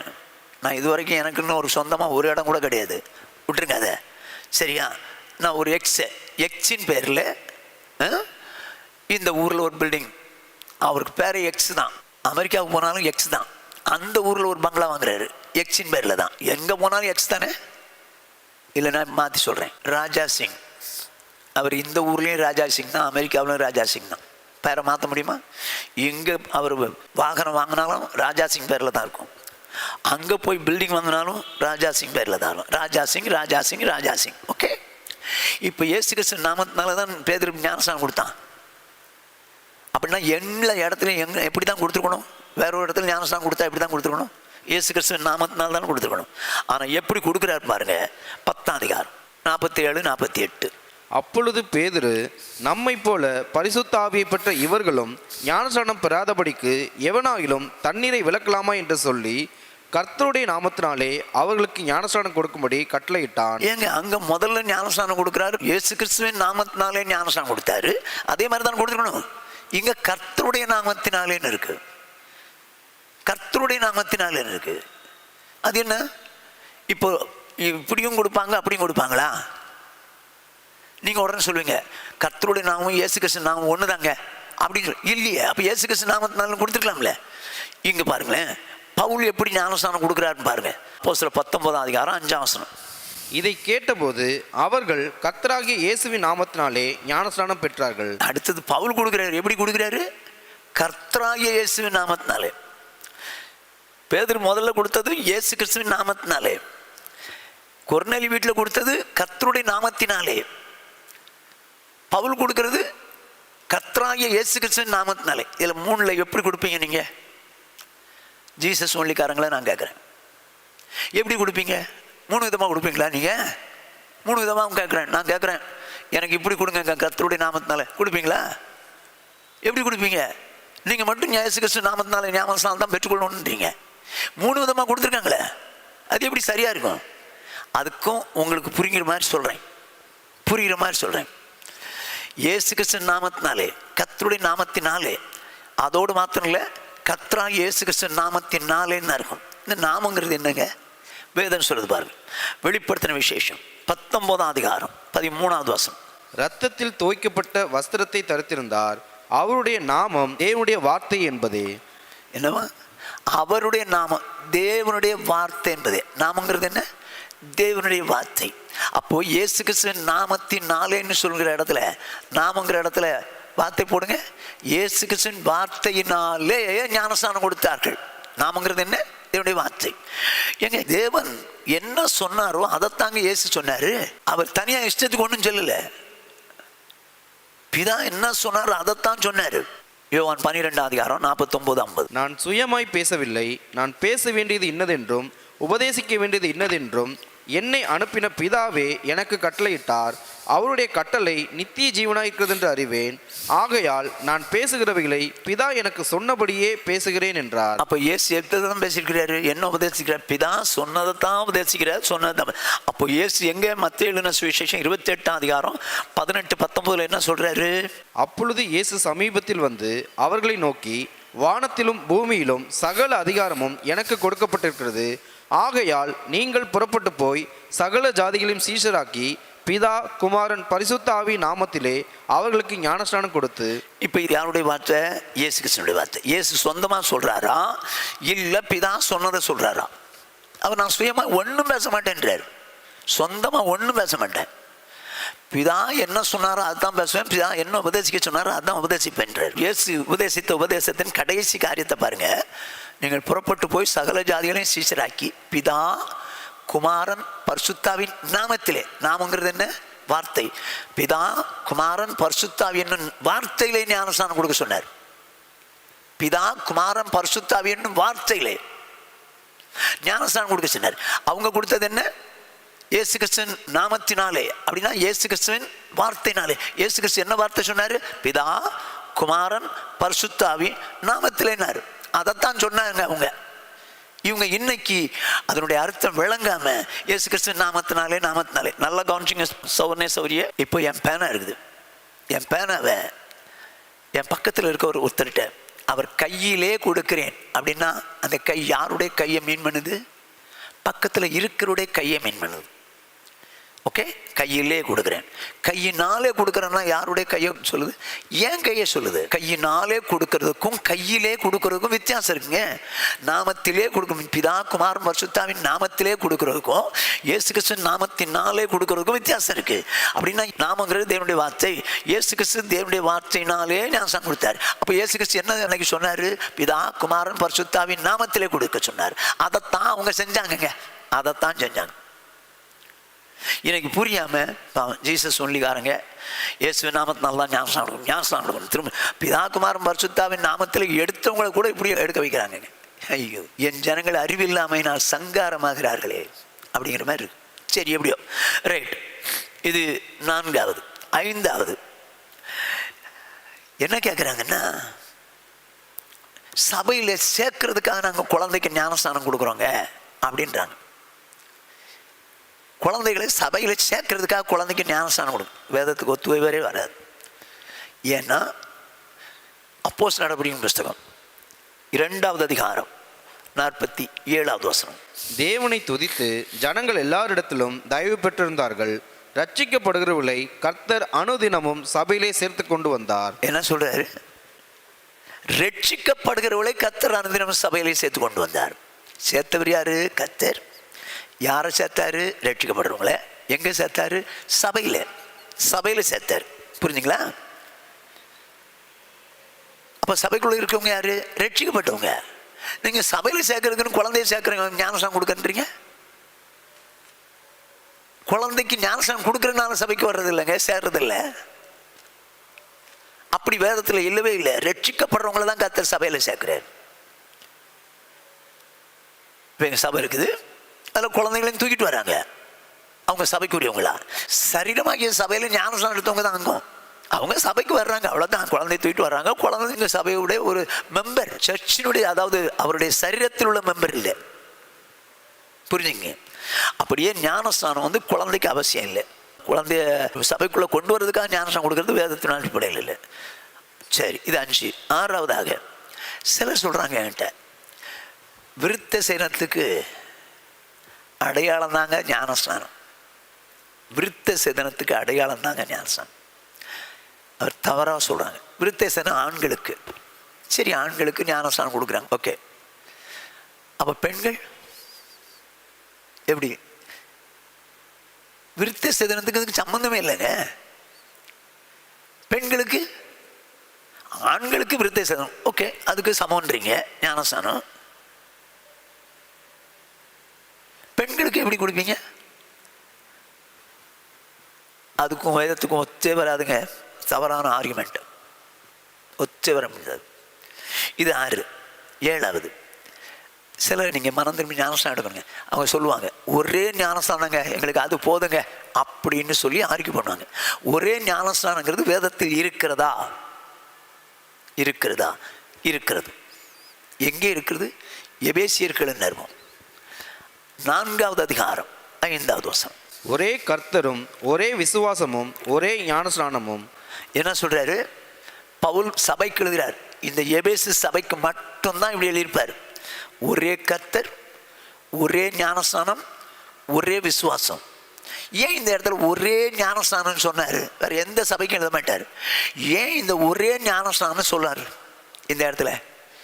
இப்போ அதனுடைய விளக்கத்தை நல்லா புரிஞ்சுக்கங்க. அப்போஸ்தலர் நடபடிகளின் புஸ்தகம் 19வது அதிகாரம் 1 முதல் 5 வசனம் 1 வாசிங்க. அப்பொல்லோ என்பவன் கொரிந்து பட்டணத்திலே இருக்கையில் பவுல் மேடான தேசங்கள் வழியாய் போய் எபேசுக்கு வந்தான். அங்கே சில சீசரை கண்டு, வேதம் சொல்லுது அப்பொல்லோ என்பவன் தான் எபேசு பட்டணத்தில் நடத்திக்கிட்டு இருந்தான். அவன் இந்த சூழ்நிலையில் பவுல் வரும்போது அவன் அந்த சூழ்நிலையில் எங்கே போயிருக்கிறாரு? கொரிந்து பட்டணத்துக்கு போயிருக்காரு. அப்படி போயிருந்த நேரத்தில் திடீர்னு சொல்லி பவுல் வர்றாரு. சில சீஷர்களை கண்டு, சீஷனாரு சபைக்குள்ளே இருக்க விசுவாசிகள், அவங்கள கண்டு என்ன கேட்குறாரு பாருங்க. நீங்கள் விசுவாசிகள் ஆனபோது பரிசுத்த ஆவியை பெற்றீர்களா என்று கேட்டான். நீங்கள் விசுவாசிகள் ஆகிட்டீங்களே, பரிசுத்தாய் பெற்றுட்டீங்களா அப்படி கேட்க. இந்த பரிசுத்தாய் பெறுவது தனி அனுபவம். ஞானஸ்நானம் எடுத்த உடனே பரிசுத்தாய் வந்துடுது, இதெல்லாம் வேதத்துக்கு ஒத்து வராத வார்த்தை. ஞானஸ்நானம் எடுக்க முன்னால ஞாபகம் பரிசுத்தாய் வந்தது இல்லையா? பேதுரு பிரசங்கம் பண்ணும்போது கொர்நேலியு வீட்டில் ஞானஸ்நானம் எடுக்க முன்னாலே வரலையா? அவன் கேட்குறான், விசுவாசிகள் ஆனீங்களே, சபைக்குள்ளே இருக்கிறீங்களே, நீங்கள் பரிசுத்தாய் பெற்றீங்களா அப்படின்னு கேட்குறான். அதுக்கு அவங்க என்ன சொல்கிறாங்க பாருங்க. அதற்கு அவர்கள் பரிசுத்த ஆவி உண்டென்பதை நாங்கள் கேள்விப்படவே இல்லை என்றார்கள். என்ன சொல்கிறாங்க? பரிசுத்தாவியா? அப்படி கேள்வியே படலையேப்பா, பரிசுத்தாவை பற்றி கேள்வியே படலையே அப்படின்னு சொன்ன உடனே இவனுக்கு ஆச்சரியம். என்னடா அது, பரிசுத்தாவை பற்றியே கேள்விப்படாமல் ஒரு சபை, அவங்க ஞானஸ்நானம் எடுத்து, அப்படின்னா நீங்கள் எந்த ஞானஸ்நானம் எடுத்தீங்க அப்படின்னு சொல்லி அந்த விசுவாசிகள்கிட்ட கேட்குறான். அதுக்கு அவங்க என்ன சொல்கிறாங்க பாருங்க. அதற்கு அவர்கள் யோவான் கொடுத்த ஞானஸ்நானம் பெற்றோம் என்றார்கள். யோவான் கொடுத்த ஞானஸ்நானம் பெற்றோம் என்றார்கள். யோவான் கொடுத்த ஞானஸ்நானம் தப்பா ரைட்டா? ரைட். ஏன்னா இயேசுவை எடுத்தார், இயேசுவை எடுத்தார், அது ரைட். அப்படியானால் இவங்களும் யோவான் கொடுத்த ஞானஸ்நானம் எடுத்திருக்காங்க. எப்போ? இயேசுவுக்கு முன்னால நடந்தது. ஆனால் இப்போ சபை இயேசுவுக்கு பின்னால் உள்ள சபை. எங்கே? எபேசியில் இருக்கக்கூடிய சபை இயேசுவுக்கு பின்னால் உண்டானது. ஆனால் இவங்க என்னைக்கு ஞானஸ்நானம் எடுத்தாங்க? யோவான் எடுத்த ஞானஸ்நானத்திலே இருக்கிறாங்க சபைக்குள்ள. உடனே இவன் என்ன சொல்றான் வாசிங்க.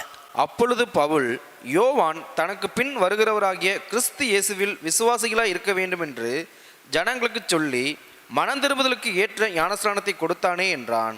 என்ன சொல்றான் பாருங்க அந்த ஜனங்கிட்ட. யோவான் கொடுத்த ஞானஸ்நானம் பெற்றோன்றாங்க. அது இயேசுவுக்கு முன்னால் வரைக்கும் ரைட்டு. மனம் திரும்புதலுக்கு ஏற்ற ஞானஸ்நானம் கொடுத்தானே அப்படின்னு சொன்னாங்க. பவுல் சொல்லிட்டு என்ன சொல்றார் பாருங்க. அதை கேட்டபோது அவர்கள் கர்த்தராகிய இயேசுவின் நாமத்தினாலே ஞானஸ்நானம் பெற்றார்கள். என்னங்க எங்க ஒரு தடவை வந்து ஞானஸ்நானம் எடுத்துட்டாங்கல்ல,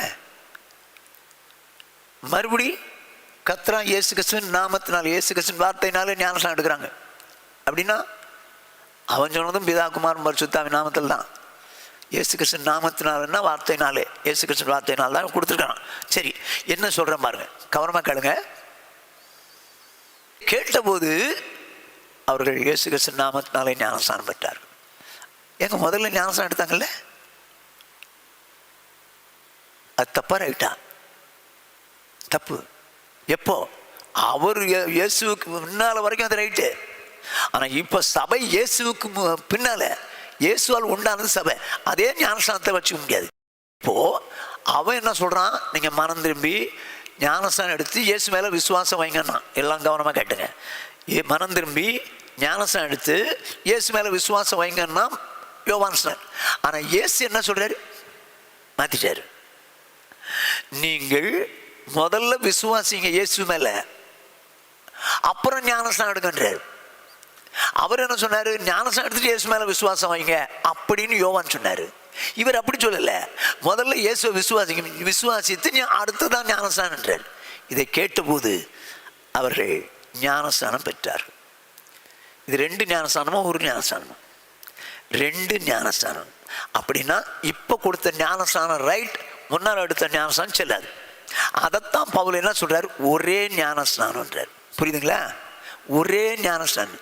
சும்மா அதனால தான் சிஎஸ்ஐ சபையில் சொல்லுவாங்க, பாவ மன்னிப்புக்கென்று நியமிக்கப்பட்ட ஒரே ஞானஸ்தானத்தை அறிக்கை எடுக்கிறேன். ஆனால் ஜெப புஸ்தகத்தில் எழுதுவாங்க, நிசையாஸ் விசுவாச பிரமாணம் அந்த கம்யூனியன் வாரத்தில் சொல்லும்போது இந்த நிசையாஸ் விசுவாச பிரமாணத்தை சொல்லுவாங்க. பரிசுத்த உண்டுன்னு விசுவாசிக்கிறேன், ஒரே பொதுவான அப்போஸ்தலர் உண்டுன்னு விசுவாசிக்கிறேன், பாவம் மன்னிப்புக்கென்று நியமிக்கப்பட்ட ஒரே ஞானஸ்தானத்தை அறிக்கை எடுக்கிறேன். எங்க எப்படிங்க இது? பாவம் மன்னிப்புக்கென்று நியமிக்கப்பட்ட, குழந்தைக்கு எப்படிங்க பாவம் இருக்கு? அப்படி சொல்லிவிட்டு பாவ மன்னிப்பு நியமிக்கப்பட்ட ஒரே ஞானஸ்தானம்ன்றீங்களா? எப்படி சரியா இருக்கும்? இந்த பவுல் எபேசுக்கு வந்தபோது அங்கே உள்ள சீசர்களை பார்த்து பரிசுத்தாவி பெற்றீங்களான்னா தெரியலன்றாங்க. அப்படின்னா எந்த ஞானஸ்தானம் பெற்றீங்க? யோவான் கொடுத்த ஞானஸ்தானம் பெற்றது உண்மைதான். அந்த நாளில் அவன் கொடுத்த ஞானஸ்தானம் ரைட்டு. ஆனால் இப்போ சபை இயேசுக்கு அப்புறம் உள்ளது. அப்போ இயேசுக்கு அப்புறம் உள்ளதுன்னா என்ன ஆகணும்? இயேசு மேலே விசுவாசம் வச்சு தான் ஞானஸ்தானம் எடுக்கணும். இயேசு அப்படி சொல்லிட்டாரு. அதனால தான் 2வது ஞானஸ்தானம் கொடுத்தாரு. ஆனால் என்ன சொல்றாரு எபேசியர் 4:5, ஒரே கர்த்தரும் ஒரே விசுவாசமும் ஒரே ஞானஸ்நானமும். இதை தான் சொல்றாரு, ஒரே ஞானஸ்தானம் அறிக்கை எடுங்க. 2 எடுத்தேன். முதல்ல யோவான் கொடுத்த ஞானஸ்தானம் 1 எடுத்தோம்னா, அப்புறம் பவுல் ஒரு ஞானஸ்தானம் கொடுத்தாரா அப்படின்னு 2 ஞானஸ்தானம் சொல்லாதீங்க. ஒரே ஞானஸ்நானம் அறிக்கை எடுங்க. அந்த முதல் ஞானஸ்நானம் செல்லாது. அருமையானே, நீங்கள் ஒருவேளை இது வரைக்கும் குழந்தை ஞானஸ்நானம் எடுத்திருந்தாலும் மனம் திரும்பாம ஞானஸ்நானம் எடுத்தாலும் செல்லாதுங்க. ஒரே ஞானஸ்நானம், மனம் திரும்பி பாவ மன்னிப்பு கண்டு பிதா குமாரன் பரிசுத்தாவின் நாமத்திலே ஞானஸ்நானம் பெற்றுக்கொள்ளும். தேவன் ஞானஸ்நானத்தின் காரியத்தை உங்களோடு கூட பகிர்ந்து கொள்வதற்கு தேவன் உதவி செய்தார். தொடர்ந்து சத்தியத்தின்படியே வாழ்வோம். தேவனுடைய சன்னிதானத்தில் போய் நிற்போம். கண்களை மூடி கர்த்தரை நோக்கி பார்ப்போம். எங்களை நேசிக்கிற எங்கள் மகா பரிசுத்தமுள்ள எங்கள் பரலோக பிதாவே, உம்முடைய பரிசுத்தமுள்ள நாமத்தை வாழ்த்தி ஸ்தோத்திரிக்கிறோம். கிருபை இரக்கமுள்ள தேவனே, ஞானஸ்நானத்தின் சத்தியத்தை குறித்து இந்த நாளிலே சொல்லும்படி தேவன் பாராட்டின தயவிற்காக நன்றியோடு ஸ்தோத்திரிக்கிறோம். இப்பொழுதும் இதை கேட்டுக்கொண்டிருக்கிறவர்கள் ஆண்டவரே மனம் திரும்பி பாவ மன்னிப்பு கண்டு ஞானஸ்நானம் பெற்றுக்கொள்ளட்டும். பிதா குமாரன் பரிசுத்தாவின் நாமத்திலே ஞானஸ்நானம் பெற்றுக்கொள்ளட்டும். பரிசுத்தாவி பெற்றுக்கொள்ளட்டும். எப்படியா ஆயினும் பரலோக ராஜ்யத்தை சுதந்திரிக்க கர்த்தர் இதை கேட்டுக்கொண்டிருக்க ஒவ்வொருவருக்கும் நீர் கிருபை தருவீராக, கிருபை தருவீராக. சத்ரு எந்த சூழ்நிலையிலும் இந்த வசனத்துக்கு மாறாக அவங்களுக்குள்ளே பிரிவினைகளை உண்டு பண்ணி விடாதபடிக்கு இயேசுவின் நாமத்தினால சத்ருவை நாங்கள் விலைக்கு அப்புறப்படுத்தி கட்டுகிறோம். ஆண்டவரே, சத்தியத்தை அறிவீர்கள், சத்தியம் உங்களை விடுதலையாக்கும் என்று இருக்கிறபடி ஞானஸ்நானத்தை சத்தியத்தை அறிந்த இவர்கள் விடுதலையாக்கப்பட்டு ஞானஸ்நானம் பெறாதவர்கள் பெற்றுக்கொள்ளட்டும். கர்த்தருடைய ராஜ்யத்துக்குரியவர்களாய் மாறட்டும். இயேசு கிறிஸ்துவின் இன்ப நாமத்தில் பிதாவே, ஆமென்.